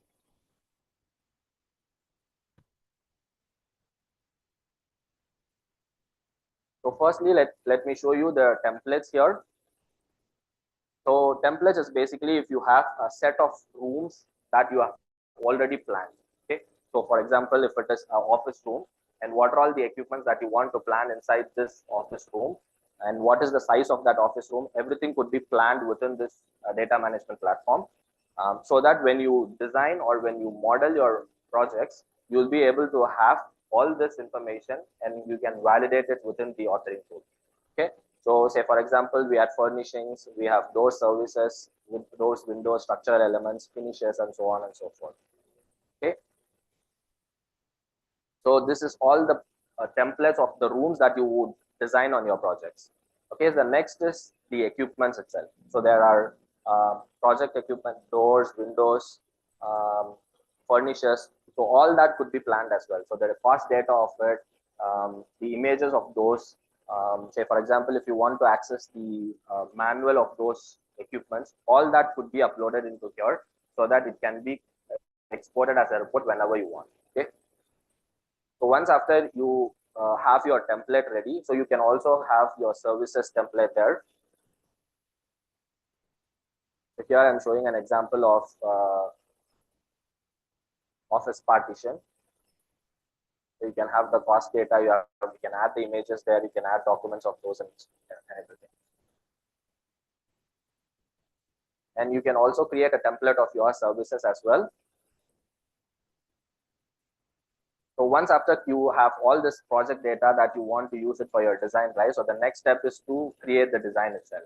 So that is where you create your, the database of your model there. So here I have a stack tower. I'm not sure if it is visible. So this is a stack tower project, and I have designed one level there. So there are two offices and one lift lobby there. So inside one of the offices, these are the equipments that I need to place there inside the model. So all these are pre-planned with all the cost data, the images of those, the manuals of those, everything is there. And similarly, this is the example of structural model. So if I have different structural elements, I can plan all those. And you can also see here, I have custom information that I have created here. Say, for example, if I want to add in the project progress monitoring data and then QA/QC inspection data, so all that I could create as a placeholder to let you add information as your project goes through. Okay, so you can access this information from anywhere and you can produce reports out of it. So you can see these are all the PDF reports that are already available from DRoffice. And of course, you can customize the report to meet your company standards and develop this report. So as you just produce the reports, it gives you the past data of that particular point, and then you'll be able to make quick decisions for your project based on this. Okay. So having seen this, this is something like just a database with some nice user interface, right? This can be even done by Excel. So if you have Excel sheet with all the project data, you can produce reports with some customization there. So the synergy comes when it works together with the authoring tools. So that is what we are going to see next. So we have a direct plugin with Archicad where we can customize the information flow. Say, for example, if there is a room that I'm designing, right? So the required area for that particular room is 50 square meter. But when I'm designing, it comes out to be like 52 square meter. So this information can flow bi-directional. Okay, so you can customize, you can configure this information flow between the software as a template itself inside Archicad project template. So when you do modeling, right, you just have to see whether the information that you have planned or designed inside Archicad. So I'm just playing this video here. So you just need to log in inside the office. So once after you log in, you just have to sync your model with the office data that you have planned. So once after you have synced your data, you shall be able to select any of the equipment here, and then it will give you the information that you have planned for that equipment in the office. Say, for example, I've selected this set of office furnitures, and then it loads the information from the office for me, and then I can see that information here within Archicad. Okay. So here is, so I'll be able to configure all that, and then when I do the modeling, I can check whether the information that I have planned is already placed inside my Archicad file. So if it is not placed, it prompts you to place that element. Say, for example, if I have not placed the wardrobes or cupboards inside my model, right? So if it is inside the plan, and it will ask you to place it inside your model. Okay, so that is how it works. And then we wanted to take this to the next level. Of course, who are modelers, right? So they already have the information which they can access from Archicad. But if project stakeholders who are not having access to Archicad, how would they access this project information? Of course, they can go to the office, but it is all 2D interface, right? As you saw, it is all 2D interface. But if you integrate that with BIMX, right, you can access all this project information from a 3D perspective. Okay, so let me just play this video. So I've created this video, is not playing.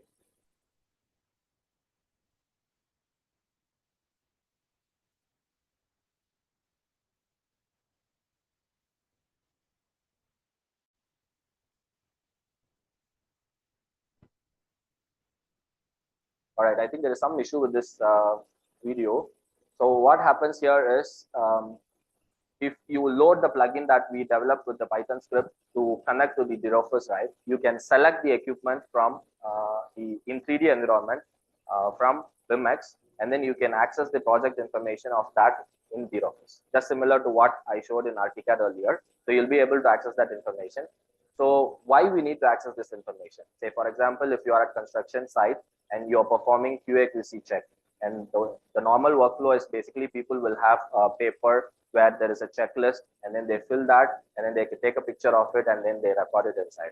But with this workflow, you just go to your 3D environment, select the element that you're going to inspect, and then you open up the form from the office, and then you are able to do the checklist for QA/QC inspection. And also it opens up the possibility to have more workflows like progress monitoring. That is what I'm showing here. Okay, so this video is not playing as well. So let me just show it with this image here. So what we can do is we can trigger an option, trigger a connection here with the office. Again, this is not out of the box solution. This is developed using some Python scripts. So that is very easy to do. I would say it's just 60 lines of codes in Python, and you'll be able to develop option or a feature within which you can check the progress of your project. And this is shown on 3D. So different color codes that you see here represents different information about that particular element. So you can see this, the rest of the elements are not started. Just this particular element, which is blue in color, has gone through the form work stage. So this way you can check the progress in a color coded way in the 3D environment using the office and BIMX. So you can check it in real time as the information is bi-directional. So as you capture the information, it can be checked whether within the Archicad environment or within the BIMX environment.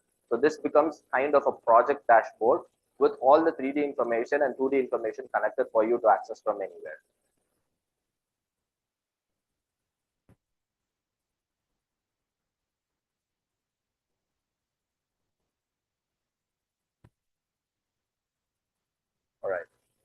So I think this video is playing. So I'm here showing another example of BIMX API functionality, extension functionality. So here we have developed a hot desking feature within the BIMX. So say, for example, I can check for the availability of seats within this model at any time. And then based on the color code, I can know whether it is occupied or whether it is free for me to reserve. So if it is free, you can just select it and then you can choose reserve seat. So as you choose reserve seat, it asks you to log in to do the reservation. So once you log in, you'll be able to do the reservation. And next time when someone checks for this particular time, it will show them in red color, showing that this elements are all, or this seats are already reserved. So I'm just here trying to show how far you can push BIMX to work for you as a data access tool. It's not just a visualization tool, it can also be used as a data access tool for all this kind of workflows. All right, having seen this workflow for data-driven design, let's see this next workflow where we can do the model checking with Solibri Office. So we have a direct connection with Archicad. So some of you might have already heard Solibri. So for people who are new to Solibri, I'll just show a video of how it works. So let me just introduce Solibri to you. So Solibri is a model checker, which is similar to grammar checker or a spelling check for your word processing documents. Say, for example, you can see here, the wall has been moved from this location, but the space has not been updated. So this kind of checks is very difficult for the human to identify, right? Like you have to hover over the model and then check every nook and corner and then find out this kind of issues. So it's humanly impossible. But with Solibri, it can just give you the results with just few seconds. Okay, so it's a very famous saying where use a mouse instead of a jackhammer. So meaning you can find issues much earlier during your design stage, so that it is not causing you repetition of works in the construction stage. Okay, so here are some of the issues, examples of some of the issues that we can identify from Solibri. Of course, it can identify for duplicated elements. The space modeling, so as I was showing earlier, if the walls have been moved and if the space has not been updated, it will identify for you. And then the space schedules. So say, for example, the conference room size is, target size is so and so, and if you have a tolerance of 5 or any percentage, so all these parameters are customizable. You can customize and then you can run the checks against your model, and then it will give you the results if it is not meeting the requirements. And then the results are shown in visualization format. Like you can see here, it isolates the elements for you, and it even shows the 2D perspective of that particular environment, where exactly this room or this element comes in, and then it gives you the visualization of that issue, which you can export as DCF and then bring it inside Archicad to fix. Okay, so this is the accessibility check. This is also very difficult for the human to check. So this actually checks for the wheelchair turning circle. So if the requirement is 1.5 meters and it can find the wheelchair turning circle within the washroom or anywhere, even the elevators and so on, so that you'll be able to design accordingly. And then it also helps you to check the integrity between the structural and architectural model. Say, for example, if the opening and the door are not in place, then it will help you to identify as well from the model. And it also helps to find discrepancies between the structural and MEP disciplines. Say, for example, if the structural element is supposed to be at a certain distance from the MEP elements, then it can identify quite easily whether these elements are within the limits. And these are just few examples that I'm showing here. Of course, there are multiple other checks that you can perform with Solibri. And with Solibri API, you can develop your own rules as well. So you can use Java API to develop your own rule to check complex requirements. So here I'm showing the example of door swing. So the door swing has hit the water closet there. So it is able to identify that. And the good part is it is able to visually show what exactly is going wrong with this issue. So here is the workflow of Solibri together with the model authoring tools. So if you have an architectural model, you are able to export the IFC file. So Solibri is IFC based. So you can use any authoring tool to export your IFC file, and you can run it against the Solibri checks to get the result out of it. When you export IFC file and bring it inside Solibri, it becomes a Solibri model. And then you can perform all this kind of checks. You can do visual checks. because it just happens as like you can, like navigate inside the model and then you can do the checks there. You can do integrity and quality checks between various disciplines. You can do space program checks, building codes, best practices, and you can also do quantity takeoff from Solibri and export reports out of it. Okay. So if you have multiple disciplines, you can export the IFC file and you can federate them all together inside the Solibri model, and you can perform all these checks and you can identify the potential design issues much before the construction stage. And once after these issues are identified, you can export them as BCF reports, BIM collaboration, which is actually an open BIM format, and you can import back inside the authoring tool to resolve those issues. And you can develop reliable quantity takeoff and produce reports out of it. So here I'm showing a workflow of how Archicad connects with Solibri and how you can identify the issues and bring it back inside Archicad to resolve those. So as you open the Solibri connection, you can start Solibri from Archicad interface itself. And as it is starting, you can also decide the translator for your IFC export. So on the back end, it's still using IFC export, right? So you decide the translator and the view from which you want to export the IFC file. And as you as the IFC file is exported, it gets opened in Solibri interface. Okay, so both has to run inside the same machine, the same computer that you're working on. But of course, if you are using teamwork, right, you can work on any mission. You need not be on the same mission. Okay, so the Solibri model has been created from which exported the IFC file on the background, and it is imported inside Solibri interface. So you can perform visual checks here. So you can just navigate inside the model, check for the information for different elements, and then perform visual checks. The best part is the automated checks. So you have different roles here. So these roles are based on what kind of checks that you want to perform inside the model. You can predefine all these roles, and then you can run the check, and you can define all the rule sets that you want to run against the model. Say, for example, if you want to check the space information, or if you want to check the furnishing information, so you can create all these rule sets and then run it against your model.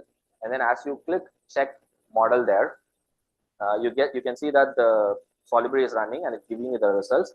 If it shows okay there, it means that it is already, there's no issue with that particular check. And you can see here there are some issues identified. Based on the color, you can identify the severity of that issue. So now let's check some of the issues. So here I'm trying to check the clear door. So you can see here this particular door is checking the clearance, and within this required clearance space, there is a furnishing element there. Okay, so it's able to identify that, and it gives is going on there, so that you will be able to identify this as a report. But in this case, this is actually a sliding door. So for my case, I'm just marking it as okay. So it's not an issue for me. Okay, so some of the other issues that we can see here is check for obstruction around the equipments. Okay, so this particular rule was not out of the box solution. It was developed from scratch by us for one of the clients in Singapore, which is the Land Transport Authority of Singapore, the government agency. So it checks for obstruction above or in front of this equipments up to a certain distance. So here you can see I've given a 600 mm obstruction free space around this furnishing elements. So there is a printer there within this 600 meters requirement. Okay, so with this I'll be able to create this as an issue. So I just right click and then add slide to it. So you can see all the information has been added automatically by Solibri, including adding the elements that are involved in this issue. So it isolates the elements that are involved in this issue and it adds that elements into this issue, and then we are able to export it inside Archicad, or export and import it inside Archicad. Okay, so we have created this issue based on the checks that we have performed within Solibri. And inside this issue, you can add your comments, you can add more screenshots. If you want to add more elements, you can forcefully add more elements as to it. But the rule itself is quite intelligent to add all the elements that are involved in this issue. And you can go to the Archicad interface and you can import the selected issues from Solibri. So you can see it automatically opens the issue organizer inside Archicad, and then it just opens the issue manager tool, where you can see the screenshot of the issue that has been found in Solibri, and it also adds the elements that are involved in this issue, and it also helps you to visualize the comments that you can add inside the issue from Solibri. Okay, so the best part is when I double click this view inside Archicad, it isolates the elements for me to fix it. So it just isolates the elements that are involved in this issue, and then it lets me to fix those issues. So in this case, I want to move the printer aside, so I can just decide what needs to be done, whether the printer has to be moved or this furniture has to be moved aside. So we can resolve the issues in real time as you do the modeling with this Solibri direct connection. And as I told earlier, there is an API for it. We can also perform auto run, meaning if in case you are doing the modeling in the daytime and you want to let Solibri to do the checks overnight, so what you can do is you can script some batch files. So it's just XML files, very simple ones. So it's not a rocket science. So you will be able to configure those, and then you can run the check overnight, and it will give you the results the next day morning, which you can import in Archicad and resolve those issues. So how easy it is to comply to the requirements of your standards with Solibri. So having seen this workflow, let's move on to the next one, which is the Bluebeam connection. As I told earlier, Bluebeam connection is mainly for 2D based collaboration, which is the PDF based collaboration. So with Archicad 29, we have a direct connection with the Bluebeam Studio. So you will be able to publish the 2D files directly inside Bluebeam Studio. And if you have access to Bluebeam Studio, you will be able to open that on your browser, and then you can mark up that. So here's the video showing that. You can start the Bluebeam connection, and then as you log in, you'll be able to export the PDF files, the drawings that you have produced from Archicad into the Bluebeam Studio. So here I'm creating a session for it. And then I'm here choosing the publisher sets. So you have publisher sets that you can export and import it inside Bluebeam connection. So all this is done on the background. You're not doing anything. You're just logging in inside Archicad, and you are able to export all this information, and the plugin itself imports it into the the Bluebeam Studio. So you can see it is uploaded into the Bluebeam Studio. So now I'm going to open it on the browser. So when you open it on the browser, you have access to all the markup tools. And if you want to do some markups, you can do it. And then you can bring those information back inside Archicad. And then this information will be highlighted on your layouts that you have produced in Archicad.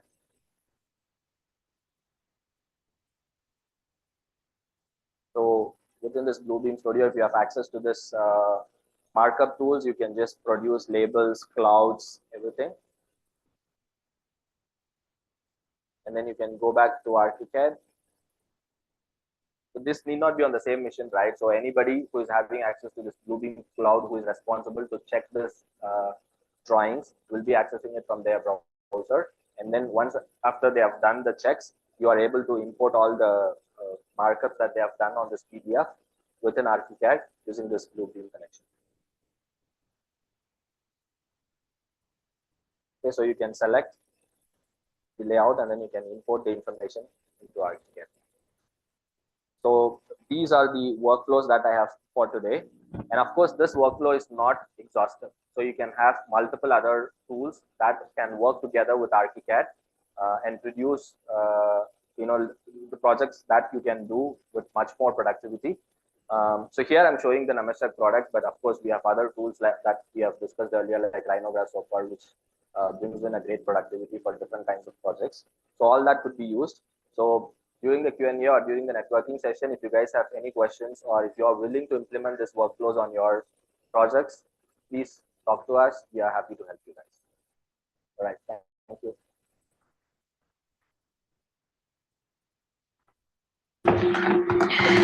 Thanks, Nirmal, for in detail explaining us all these powerful collaboration tools. And in fact, speed and timely delivery has always been the pain points for AEC sector. And if we have such connected workflows, I think what more one can ask for bringing efficiency in our work for architects and engineers. For any details, as Vimal also mentioned, if you have any questions, our experts from Nemetschek are here. They'll be here for during the networking session for you to ask any questions, to clarify any queries. Now let's talk about design in action, real world success stories. And for that, let's hear it from the creators themselves, those who have used Archicad to turn design vision into built reality. Please join me in welcoming architect Raghunanda SA, founder and principal architect planner, Synergic Designs, one of India's leading architectural firms specializing in healthcare and corporate interior design. Let's give a big hand to architect Raghunanda. A brief introduction of our expert speaker here. With over 3 decades of experience, architect Raghunanda stands at the intersection of design, strategy, and research. His doctoral work explored how built environments influence non-communicable diseases, highlighting his belief that architecture isn't just about structures, but about shaping healthier, more human spaces. Beyond design, he is a mentor, thought leader, and strategist guiding multidisciplinary teams and young professionals with a focus on sustainability, resilience, and purpose-driven design. Architect Raghunanda, I welcome you on stage. I hand it over to you now. Thank you, Sapna. That was quite a bit. I didn't know so much about myself. All right. So my name is Raghunanda. I'm a founder of an architectural company, urban planning company called Synergic Designs. We've been in the field for almost 25, 30 years in Bangalore, work across India. Most of my projects are in Archicad. In fact, all my projects are in Archicad. And I use the latest as of now, Archicad 28. 29, hopefully whenever Sati says that's when it is, and that's where I'm going to get that. So besides working on a lot of healthcare projects, that's what my focus is on. I work on a lot of institutional buildings. That's what you're going to see some of them over there. All these buildings that you see, my projects are all on Archicad. I also teach Archicad now. It's the recent addition to my portfolio among the many hats that I wear in my life. So I'll skip this. No, this typical. I'll skip this sheet. Yeah, go to the next one. Yeah, this values and objectives and all. Yeah, all that's fine. Yeah, okay. So this is, we'll go straight hit the point. That's why we are here.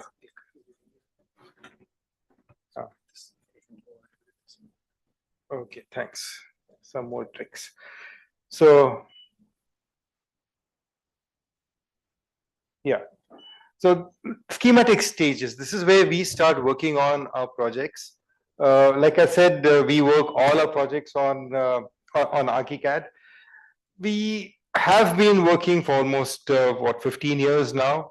And the first things what we do with our client is obviously get the space program, trying to understand what kind of projects he wants, what kind of built environment and so on and so forth.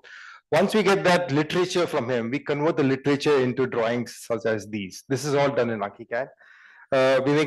We initially make the floor plans, and we actually don't show him the sections because we know the sections are ready, and I know where it is also, but we just make sure that he understands the workflow within my drawing itself at the schematic stage.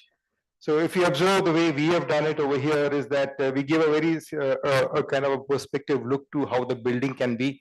Good part about Archicad is I can either make a black and white sketch like this, the way it is done, or I can probably make a color sketch also the way I want it to be. I can also play with my sun movement as to how Shiva was mentioning, and to give the light effect and the shadow effect based on exactly as to what he would be looking at and how the built environment existing over there is. So we also give a kind of a shadow display of our floor plans without the roof or with the roof. So I can just play with it the way I want to play with it. This is another schematic that we have looked at. I've used crayons over here for my renderings, okay? And though I sketch a lot at home and in the office, but I use a lot of Archicad also to get my renderings done the way you see it over here. And also kind of a perspective view for a project which is here, the senior living facility that we did in Vellore. That's a house we did in Vellore again, and a kind of a commercial complex here in Bangalore. So we give them a kind of an idea as to how your building will be. Like typically a client doesn't really understand the plan. So there's a time when I met a doctor client of mine and he looked at the staircase and asked me how many beds are over here. So obviously I had to take him away from that particular phase and tell him, look, this is a staircase and a lift lobby. You have to actually go to the rooms and check out how many beds are there. But I don't expect the clients to really know this because they come from a different field altogether. But this is something which they understand. So this is where I hit upon immediately. This is how your building will look. This is where the things you will be entering from. This hits my clients better. And I'm using Archicad primarily for all this at the schematic stage. We then get on to little more design developments. This is when I start collaborating with my structural engineer, electrical engineers, and other people who work with me. For example, the extreme right, you see the column and beam layout that I have done in my drawing. So all our drawings have a column and beam layout. We don't do it without the drawings. Our concepts include column and beam layout because I can't complete my perspectives or my views without understanding how my column and beams are being located in my drawing. It's a schematic thing. Obviously, the guy can change. So about 80-90%, I know I'm correct. The size also, I know I'm more or less correct. He will do the internal decisions about column and beams. That's up to him. That's his scope of work. But then when I show my client and my contractor and the structural engineer, this is how it's going to look. They get a very clear idea as to how many columns and how many beams and how the whole structure would look. In that particular figure, I've removed the walls, I've removed the furniture, I've removed everything. I have only shown the slabs, the columns and the beams and other structural elements which the structural engineer is interested in, including the staircase. He's not interested in anything else. He just wants to know how the building works in terms of the strength. So for that, I work on a layered base system. So my whole project, all my projects that I work in Archicad, it's actually layered base. Everything that I do in Archicad has a layer for it. It helps me in a way so that I can even understand how my layer settings are, how can I group my layers over there together to get the final output to it. So I have a layer for external walls, I have a layer for external walls with stone, layer for external walls with concrete, layer with internal walls with brick, with 100 mm, 150 mm, you name it. Everywhere the way I go floor wise, I have to add a new layer to it. My whole project is a layered base. So in that particular case that you see, it's very simple. I just switched off all the layers. I made a new layer combination. It's a new layer combination for the structural part of it.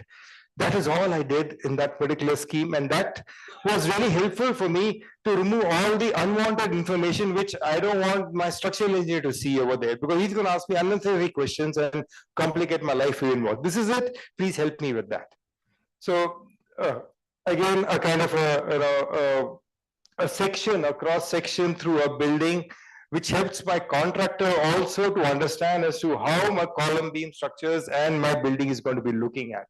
So this also would help my client to understand the volumes that I am looking in within my building. It also would probably help him to understand where my walls are and where my beams are. Now, like I said, they don't really understand, but in this case, it's all black and white. The column and the walls and the slabs are in black and white, but I can give a color difference to that to show this is where my columns are coming, my slabs are coming, this is where my walls are coming. So I can even play with that particular scheme over there. The final rendered views that I've done before the final views that we could finalize with the client is, again through Archicad, this is how the views that you have developed, again a study system to understand how various forms and various elements of architecture can be played with it. So this gives the client a very good understanding as to how my building looks, and all that views that you did over there is through Archicad itself. The only one was black and white, so I can choose the way I want to present it to my client, either make a color presentation or a black and white presentation or a combination of both, however I wish to. Here are some working drawings that we worked out in Archicad. You see the columns, you see the beams in a different layer, you see the columns in different layer. One interesting thing is I have even identified the drawings based on the direction of how the wall is going to be, how the wall has been drafted. If you see the arrows on the walls, now these are very important reasons as to why we've developed the walls in this particular fashion, because it helps me to develop the quantities of the project. So Archicad has this particular option where you can think about that's a reference line, along the reference line where the arrows are coming. So it'll ask you, do you want the quantity opposite the reference line or along the reference line? So that's a kind of a system Archicad has in terms of developing the quantities and those kind of reports. So you just have to make sure how the reference line is. So I have in our office, how we do it is the outer walls has a particular way of doing the reference lines. The inner wall has a way of doing the reference lines. So basically what happens is that after all that is done, my generation of quantities becomes very easy, extremely easy. And we're quite accurate, almost 2% plus or minus quantities in terms of the variations would happen. But to do all this now, the first thing is that what we have to do is we really have to study how the drawing can be developed. We just kind of make a sketch, in the office to understand how the plans can be, how the sections can be, and how the levels can be before we actually start working on Archicad. And once we get a kind of an understanding as to how the project is going to be, then we start developing the model on Archicad. So we know the levels of each particular floor, we know how the rooms are going to be coming, and then that we convert into Archicad. It becomes easier for us in that particular fashion. But the good part is that while doing it, while designing it Archicad, I can make my changes, and my changes are instant even in my elevations and in my sections over here. So from this particular stage, we even developed the door window schedules and the details for the door and windows for a contract to understand. This was almost instantaneous. You just had to pick out one particular detail from a particular room, and then you just scrap it into the other side of your sheet. Then your sheets are all getting ready automatically over there.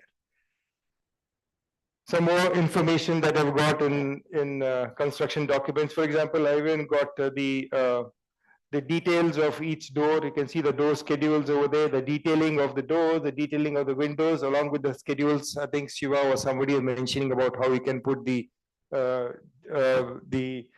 height and width of the door and windows. It's all instantaneously. What I have to do is, like I said earlier, you have to just sit in front of that particular part of the window element or the door element and give those data that you want to show to the client.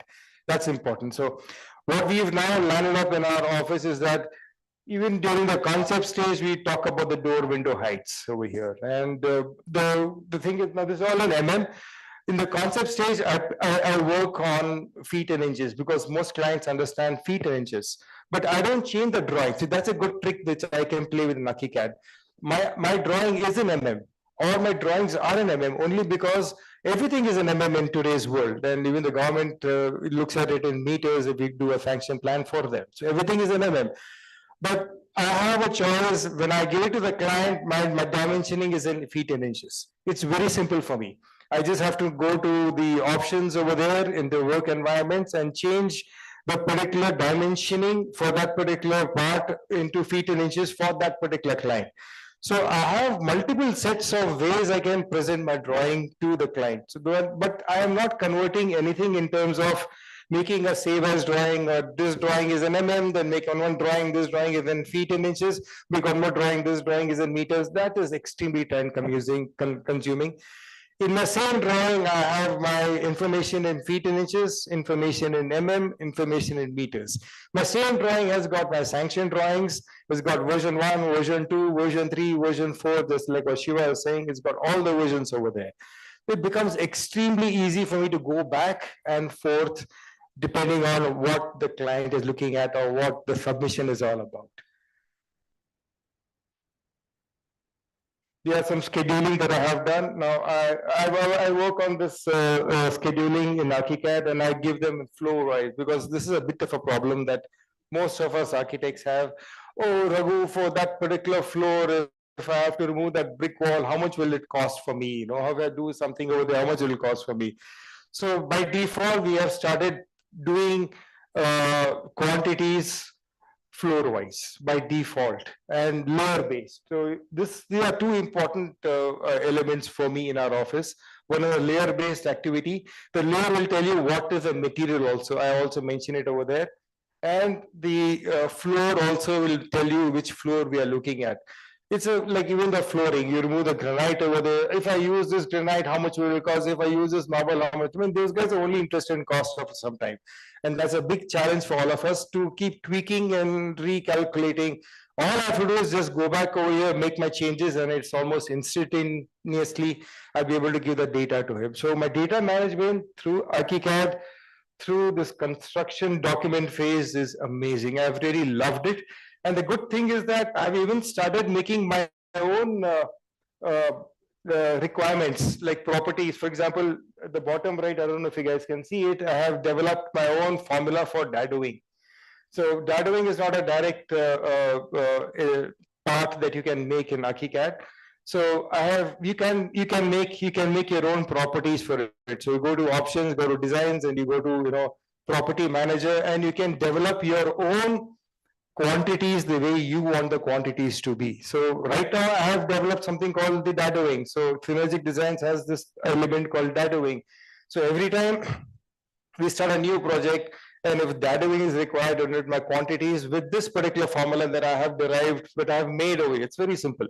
You make your own formulas, you can automatically get that particular quantities with a separate layer for it. So we work on systems like that. It has really helped us to save time and make things really fast for the client. Obviously, a lot of information you don't give the client about how we are doing it, because then he'll say, "Arey Raghu, mere ko ye bhi chahiye, mere ko wo bhi chahiye." So it becomes bit of a, you got to play very diplomatically. It's possible, but it's going to take so much time.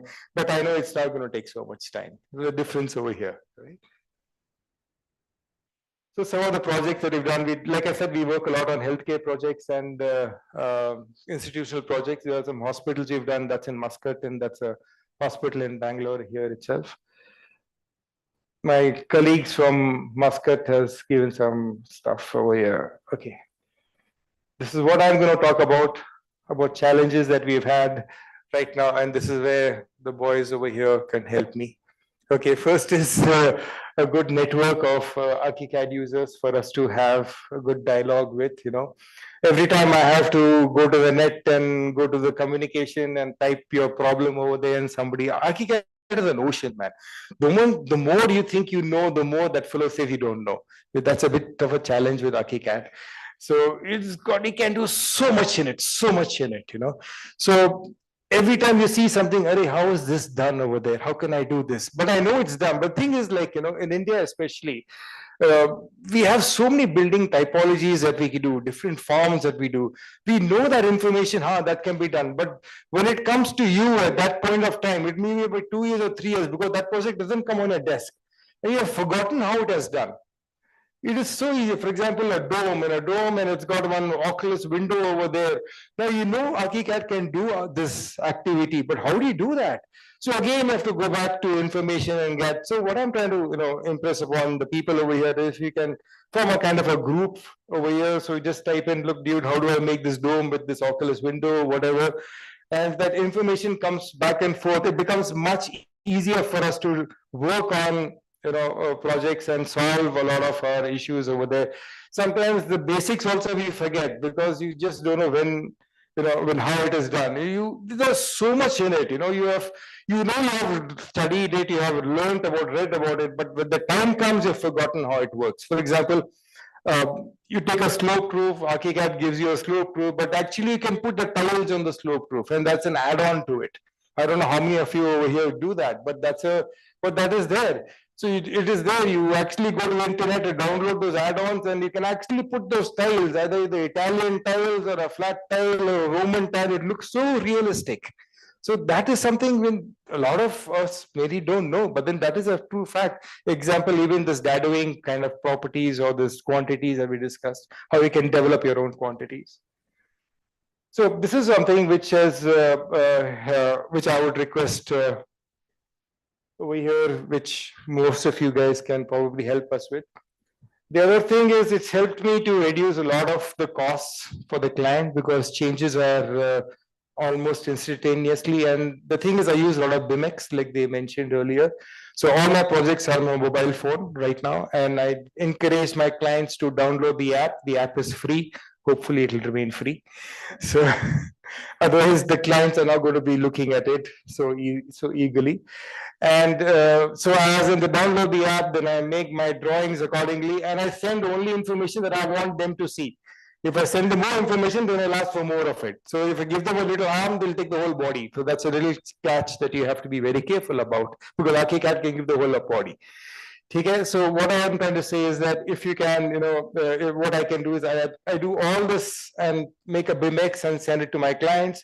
The thing is the BIMX can also have layers over there. At least my client, how you can play with the layers over there. Like you saw the column and beam and nothing over there. So I can tell you, look, you just switch off all these layers, you'll see only this part. You can make your own walkthroughs. You can walk into your building. You can see the interiors. You can do whatever you want. So I use BIMX a lot. I encourage my clients to use BIMX a lot. And I've also taught my clients how to use it like a marketing tool.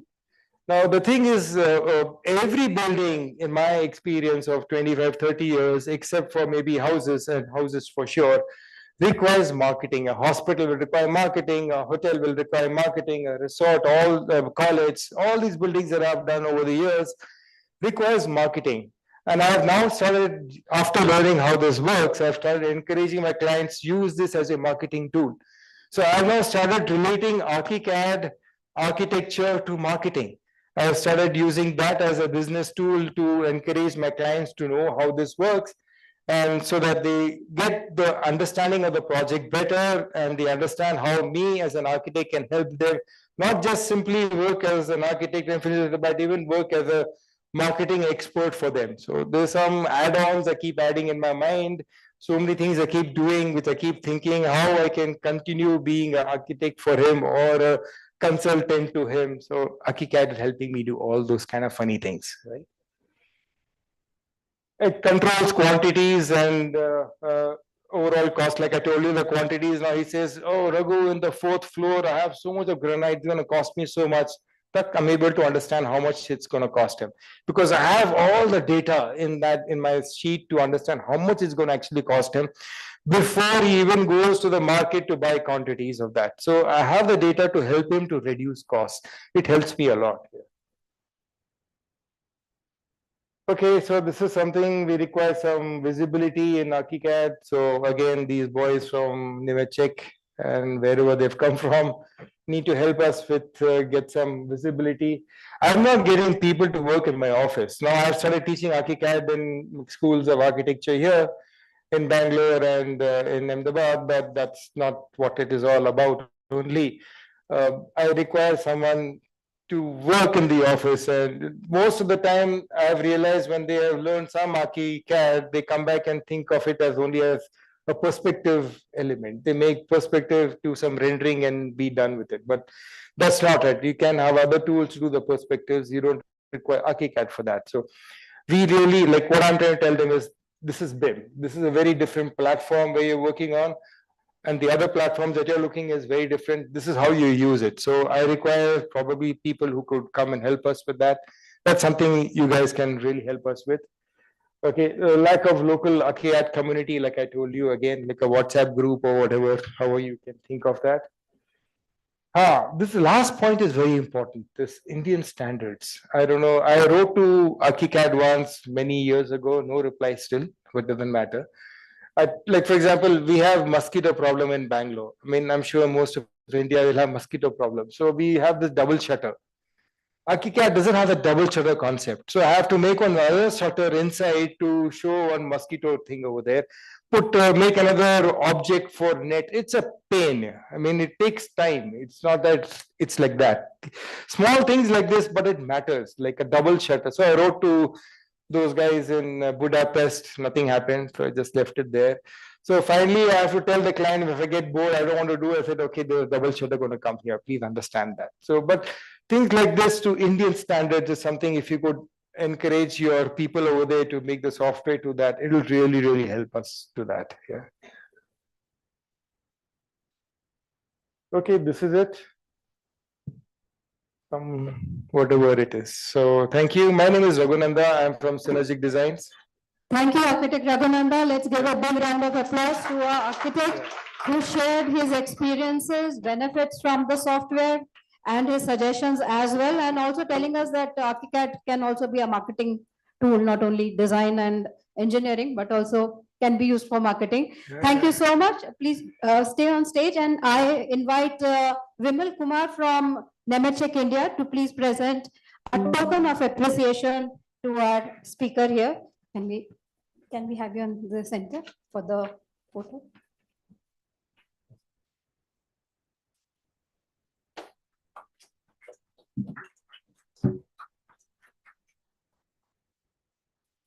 One minute, we have to give you a token of appreciation. Yeah.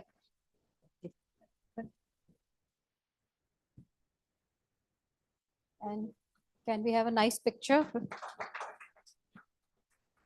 Thank you so much. I would request you to stay. We have some questions, also audience questions for you also. So please stay with us. Well, this is not all. We have another eminent expert to talk about his experiences with the software. And let me call upon architect Neil Sanchetti, founder and principal architect, Neil Sanchetti Architects, the design studio, which was founded in 2010. And Neil's early career with G&G Associates and Rathi Associates in Bangalore gave him a strong grounding in design, and later his international stint with Huluman and Associates in Mauritius offered invaluable exposure to complex hospitality projects across Maldives, Seychelles, and Mauritius, experiences that now reflect in his firm's ability to handle challenging and context-sensitive work. Today, architect Neil Sanchetti continues to lead with a deep commitment to contextual design, sustainability, and excellence, inspiring young architects to merge technology with timeless design values. Architect Sanchetti, I welcome you on stage to share your experiences with us today. Thank you. Give me that. How do I use this?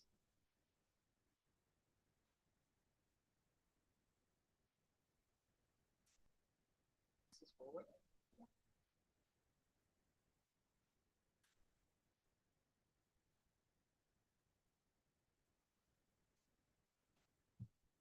Hi, everyone.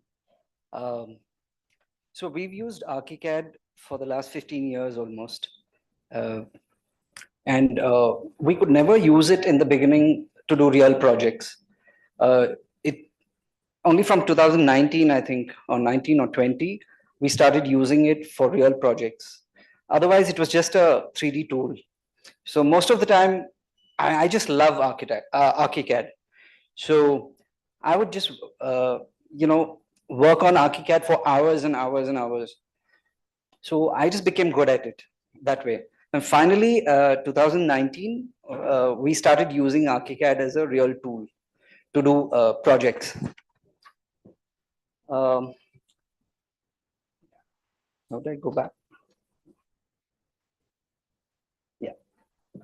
So we do a lot of projects in the hills, in Kunur, Ooty. So they are very contextual. They're very difficult projects. And since our office is in Bangalore, our drawings have to be very, very accurate. So, and because we can't make too many site visits. So Archicad helps us with that. We have very accurate drawings made in our office. And then just about 4 or 5 site visits and the house gets done.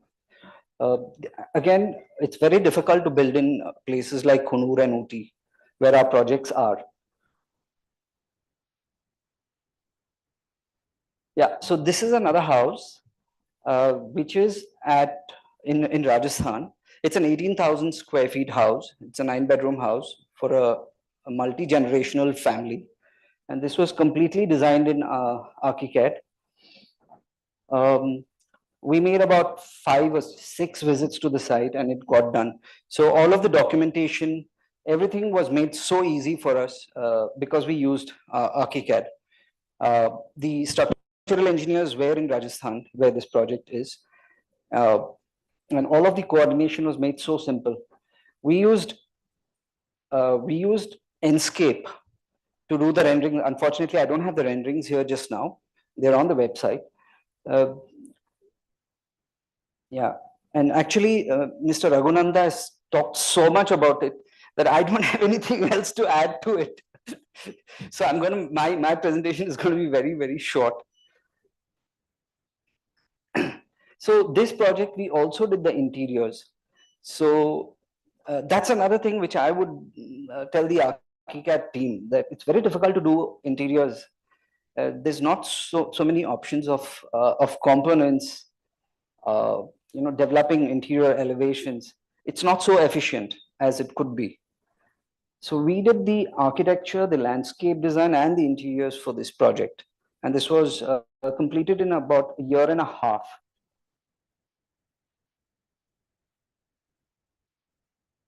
Yeah, so this is another project. It's a very small project. It's in design stage. The reason why it's looking so incomplete is because what we did was, we just, 1 minute, we just drew up the plans. So we just did the plans. So we designed everything on paper with hand sketches. From there, we put it directly into Archicad. Previously, we used to do our hand sketches, make plans with our hand, with just sketches, and then we would do AutoCAD drawings, and then we would go to Archicad. So now the last two versions of Archicad has made it so easy. You don't need to do anything in AutoCAD anymore. Just hand sketches and then directly onto Archicad. So we just developed this project in this way. This was the basic plan, and just by the basic plan, these drawings got generated instantly. So we have these. So now we use these, and these are the 3Ds. So these are just very basic, and then I use these, I take prints of them, and I do a lot of sketching. So then on the basic shell, I do my sketching, and then I don't need to go into my plans to do the design of the elevation. I can design on the elevation. I can design in 3D in Archicad.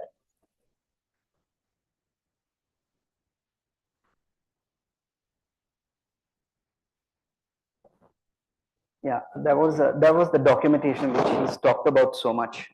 So I want to add to that. So we do a little bit of landscape projects, landscape also. So this project was done in 2013, I think, using only Archicad. So this is in Bangalore.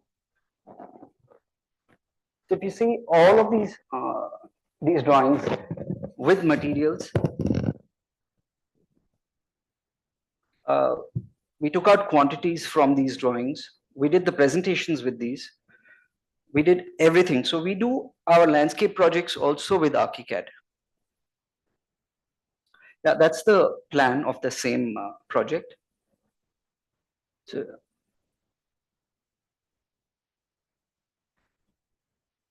yeah, so this is another small landscape work which we did, again with Archicad. So Archicad can be used efficiently to do landscape design. So on the same note, our projects in Ooty and Kunur, so most of the projects, they are on contoured sites. So sometimes the contour is on a 30-degree slope, and you have to design a house and execute it on that.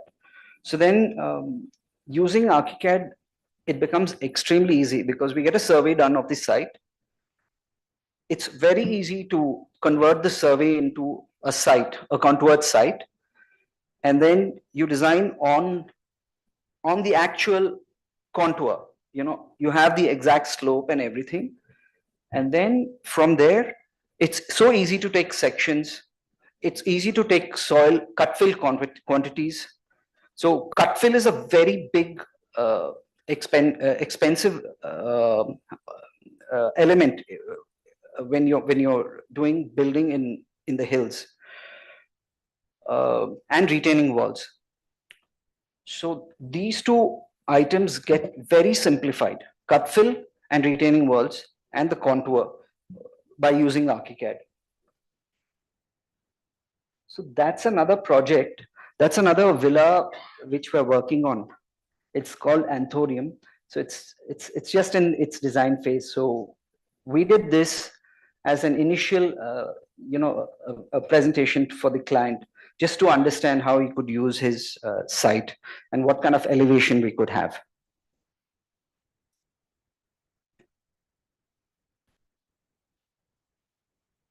Yeah, so these are the benefits I told you already. You have automatic documentation, and drawing from 3D to working drawings is super fast. Sometimes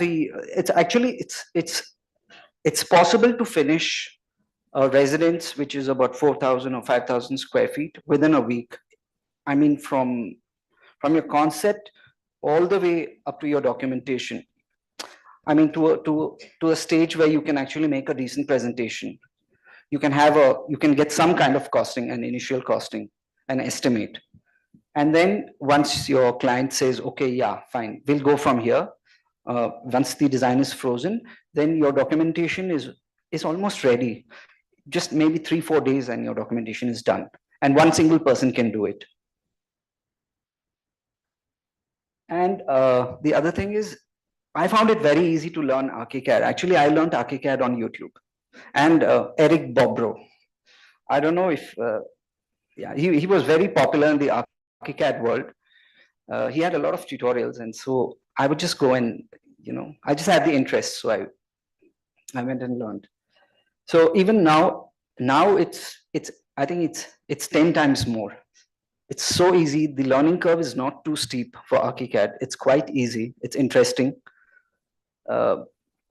It's easier than other softwares which I have used. So I have worked with Revit. I have worked with another software called Chief Architect. These are all 3D. They are all, some of them are semi-BIM and some of them are completely BIM. But I just stayed on with Archicad. And it's like having 3 more employees whom you don't have to pay. Just one license.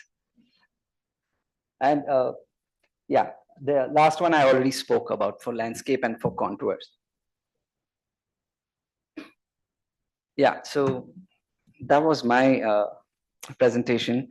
If there's any questions, you can ask me later. Thanks, Mr. Thank you so Sanchetti. much. Let's give a big round of applause for telling us that it is not very difficult to learn. We all love easy things. So thank you so much, and sharing your feedback also and sharing your case studies. Thank you so much. I would request you to please stay on stage, and I call upon Mr. Manideep Saha, Senior GM and Head Channel Sales for Nemetschek India, to please present a token of appreciation to our expert speaker.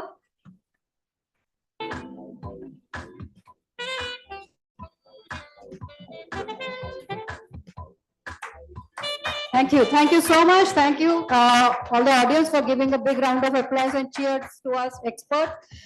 Now it's time for the questions. Anyone has any questions for our speakers here? Architect Raghunanda, Architect Sanchetti, or any of our Nemetschek experts? Any questions? This is the time. We have the bandwidth of taking only 2 questions because we have a special keynote by one of the stalwarts of design and development sector. So any questions, any 1 or 2 questions? Here we have, can we pass on the mic, please?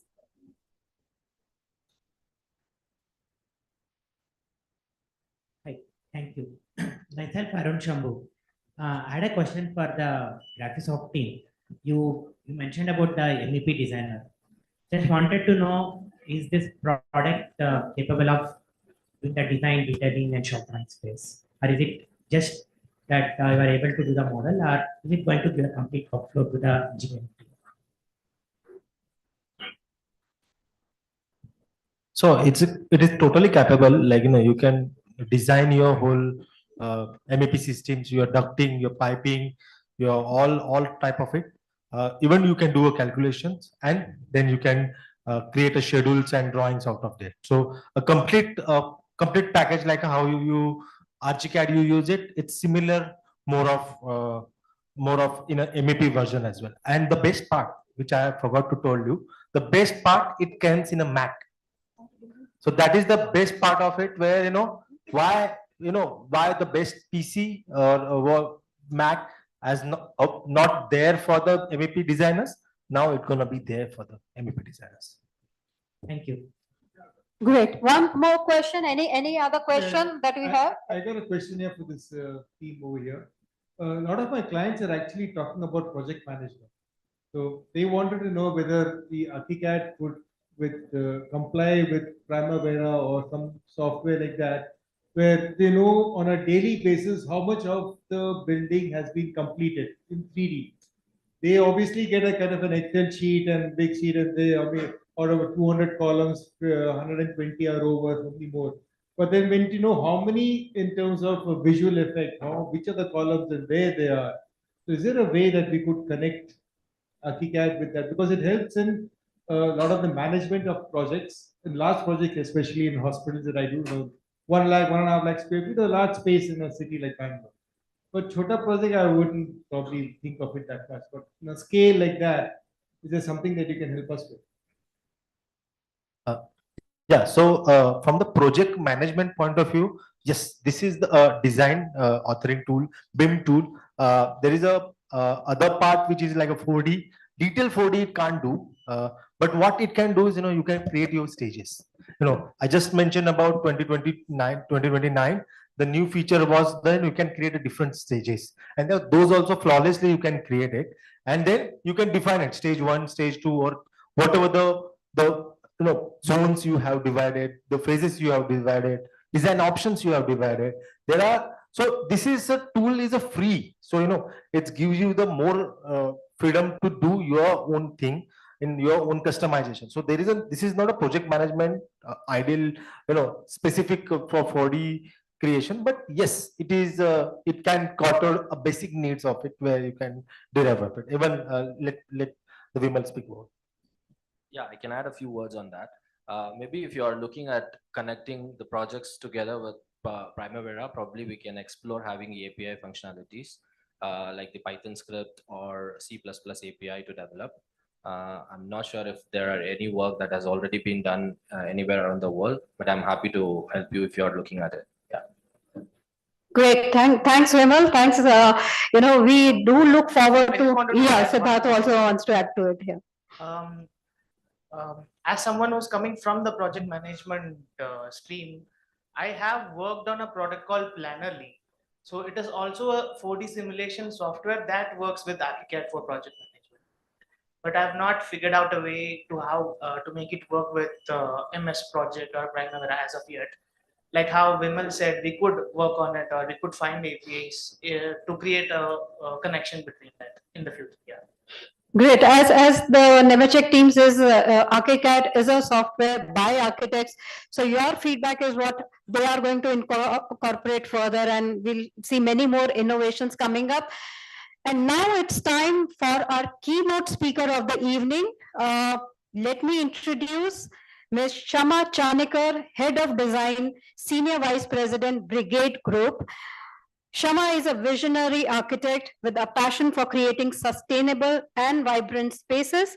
And as Head of Design, Senior Vice President at Brigade Group, Shama brings expertise in design, project management, value engineering to the table, and with a proven track record of delivering large-scale mixed-use developments, commercial spaces, and iconic landmarks, Shama is dedicated to crafting cities that are not just functional, but also beautiful and livable projects which redefine urban landscape. So let's hear it from Ms. Shama Chanekar, who is into the development of our cities. Let's give a big round of applause to our keynote speaker. Shama, stage is all yours.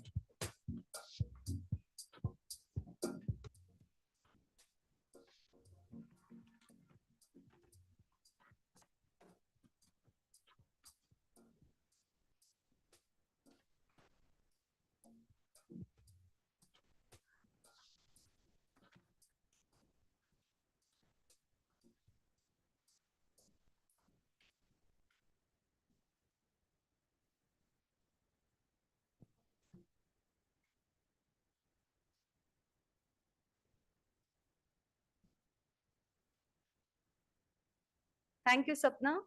That was a very warm welcome. Good evening, ladies and gentlemen.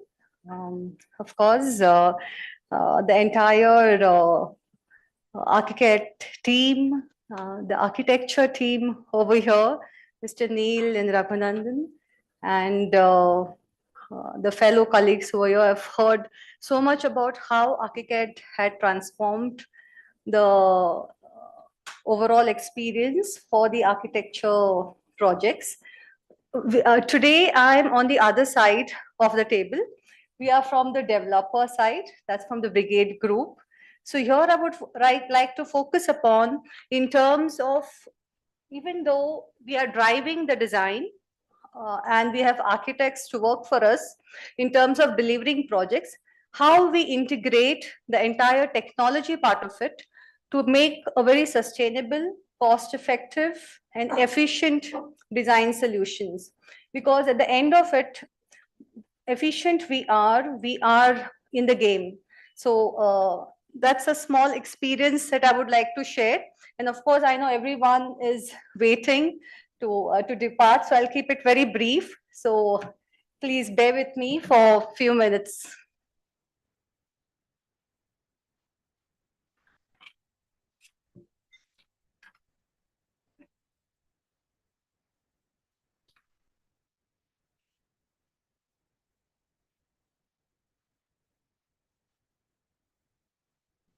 So as I said, if you look at office spaces which are very cramped, there are cubicles which are cramped together with fluorescent glares and constant background noise. Obviously, nobody would be interested, right? It drains your energy. It keeps you, it takes your mood off. But imagine the solutions that we could offer in terms of having a very biophilic design solution, integrating a lot of green, have lighting integrated in this with the AI solutions. Of course, it transforms. It has the capacity to transform spaces. So, of course, as I said, we as the developers would like to drive design in a particular fashion. So, of course, we will be able to achieve the required results and give a better environment to the customers. So this is how human-centric design is done using technology. Of course, we have done a bit in terms of implementing different design solutions by incorporating technology. So yes, a couple of decades ago, a laptop or an internet was a luxury. It was not something that we all were privy to. And imagine the transformation, the revolution that entire India has come through in terms of getting from the drawing board to, of course, using CAD and now AI into our solutions. And this has really helped us to effectively deliver in a much better fashion. So here I would like to touch base upon, in terms of the number of projects that we are doing, spanning from millions of square feet, it is very important that we don't lose the human touch, because ultimately the user is at the center, is at the core of what we are designing for. It's not a lawn that we use, go for millions of square feet and not keep that at the helm of what our design solutions should be. So in order to enable that, so that the scale should not affect the overall experience that we want to give to the end user, it is a very conscious effort from the team that we make sure that we use technology, we make it more user-centric, we create very experiential solutions with using the generative creativity. And of course, in terms of virtual visualization, considering the scale of the projects, it will definitely require a lot of technology input so that we ensure that we are error free. As Vimal mentioned, it's always better to use the mouse rather than use the hammer later. So in fact, accessibility and inclusivity has always been very core values in our developments.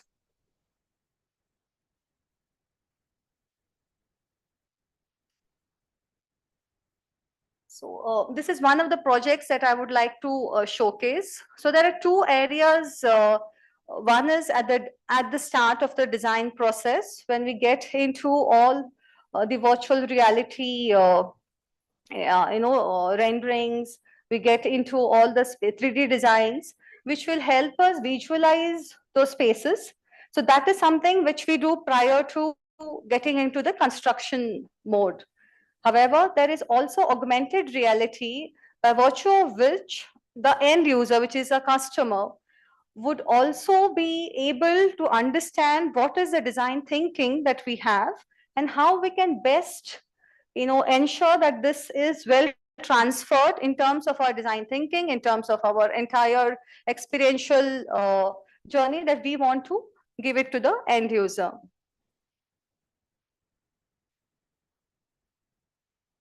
Another technology that we would like to touch base upon, of course, Brigade has been a pioneer in all the technologies that we have incorporated, considering the scale of the projects. But a very important project that it's an upcoming project that we're doing with the 3D printing.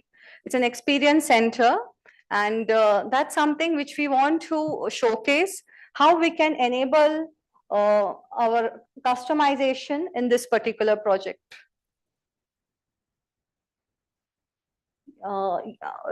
Projects ranging from mixed use development, like this is a mixed use development of commercial, residential, and retail. Now, for the scale of this projects, again spanning millions of square feet, we would definitely take help of collaborative teams. Of course, it's not only architects, but the entire fraternity, right from MEP, back of house, etc. We collaborate together with integration of BIM over here, which has obviously improved our energy efficiencies, of course, by using this technology. And it has helped us to not only get to the construction phase, but even for the prototype, eventual maintenance part, even that is monitored using the technology. This is another project where we have used, of course, BIM, but there's a lot of effort that has gone in terms of how we were creating a digital model for real-time monitoring and simulation. And this has helped us a lot of focus in terms of how the entire project has come out. You can imagine the kind of scale of the project, that would be so much clashes with BIM, but with definitely with a collaborative effort, how we have moved very successfully in launching this project, of course, in Hyderabad.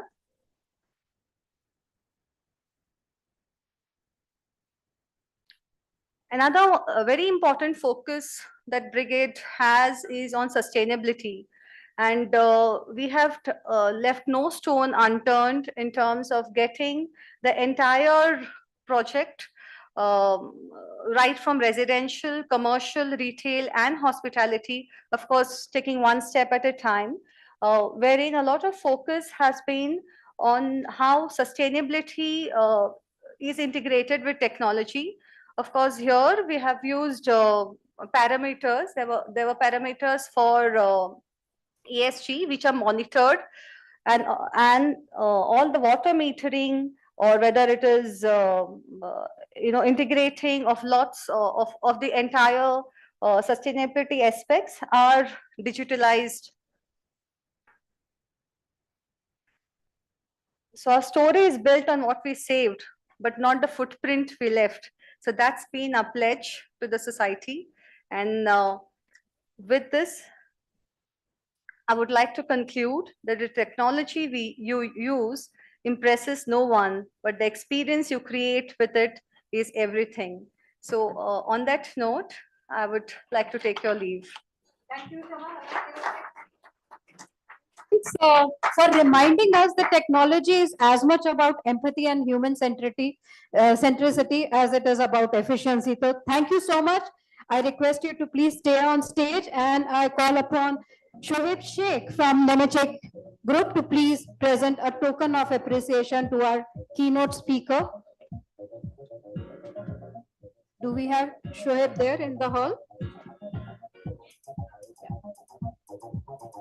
In the meantime, any questions that you have for our speaker here?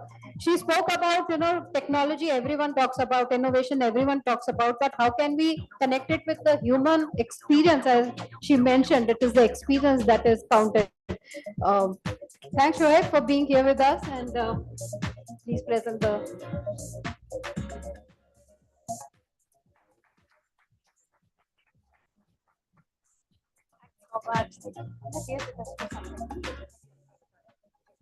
So we have all our speakers here and the experts from Nemetschek Group with us for any questions or queries that you would have during the networking session. Well, that was indeed an inspiring evening. We heard a lot about how technology is an enabler. We have learned how architects are using it to create better experience for their clients. Very important announcement, as I mentioned, Archicad is by architects, so your feedback is very important for us. So I request all our guests who are present here to please fill in the feedback forms. There is a QR code which is on the tent cards on the round tables in the hall. So please, you can scan it and give your feedback to us. And for all the participants filling up the feedback form, we will be mailing the digital participation certificate. So request you all to please not to forget giving us your feedback. This is what makes Nemetschek Group to make the software even better for you. Also, in the spirit of going paperless, all Archicad 29 brochures are now available via QR code. Again, it is on the same tent card where you will find the feedback form. The other side of it has a QR code for the digital docket of brochure for Archicad 29. And for any reason, if you miss it, we will ensure it is mailed across to you all. We also have the QR code here on the screen for you. And before we move on, one very important person, Mr. Satish Mathiskaran, Managing Director, Comic Star Technologies. I would like to invite him on stage and also request Manideep Saha and Hitesh Savani from Nemetschek Group to please come on stage to present a token of appreciation for being the strongest force behind today's insightful session. Satish ji, please come on stage, and let's have Mr. Manideep Saha and Hitesh Savani on stage.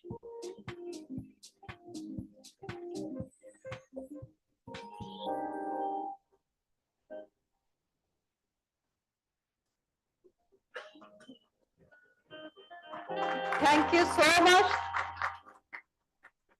A heartiest thank you to all our speakers, the team at Nemetschek Group, our eminent keynote speaker, and of course, our wonderful audience here in this hall and online for being part of Nemetschek Group and Realty Plus initiative.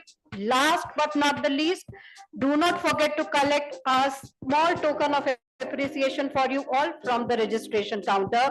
So let's wrap up this evening with some conversations over dinner and networking with the peers and the experts from across the industry. Just to remind once again, our experts from Nemetschek Group are here. Do get connected with them, and if you want, you can schedule meetings in your office for a personal follow-up and to know more about Archicad. So thank you all once again. Have a wonderful night ahead, and thanks for being part of this memorable launch evening. Thank you, everyone.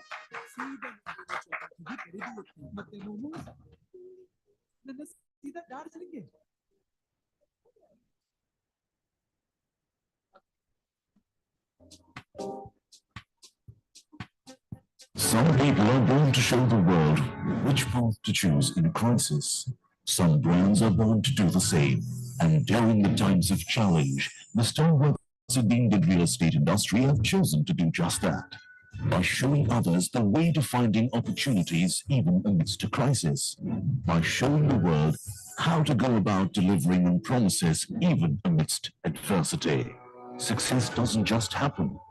It happens by design. By pushing the boundaries, by raising the path. It takes days to develop a vision and nights to make it a reality. Knowing that pictures are worth 1,000 words and that every word makes a difference. It's doing the research, trusting your instinct, and finishing what you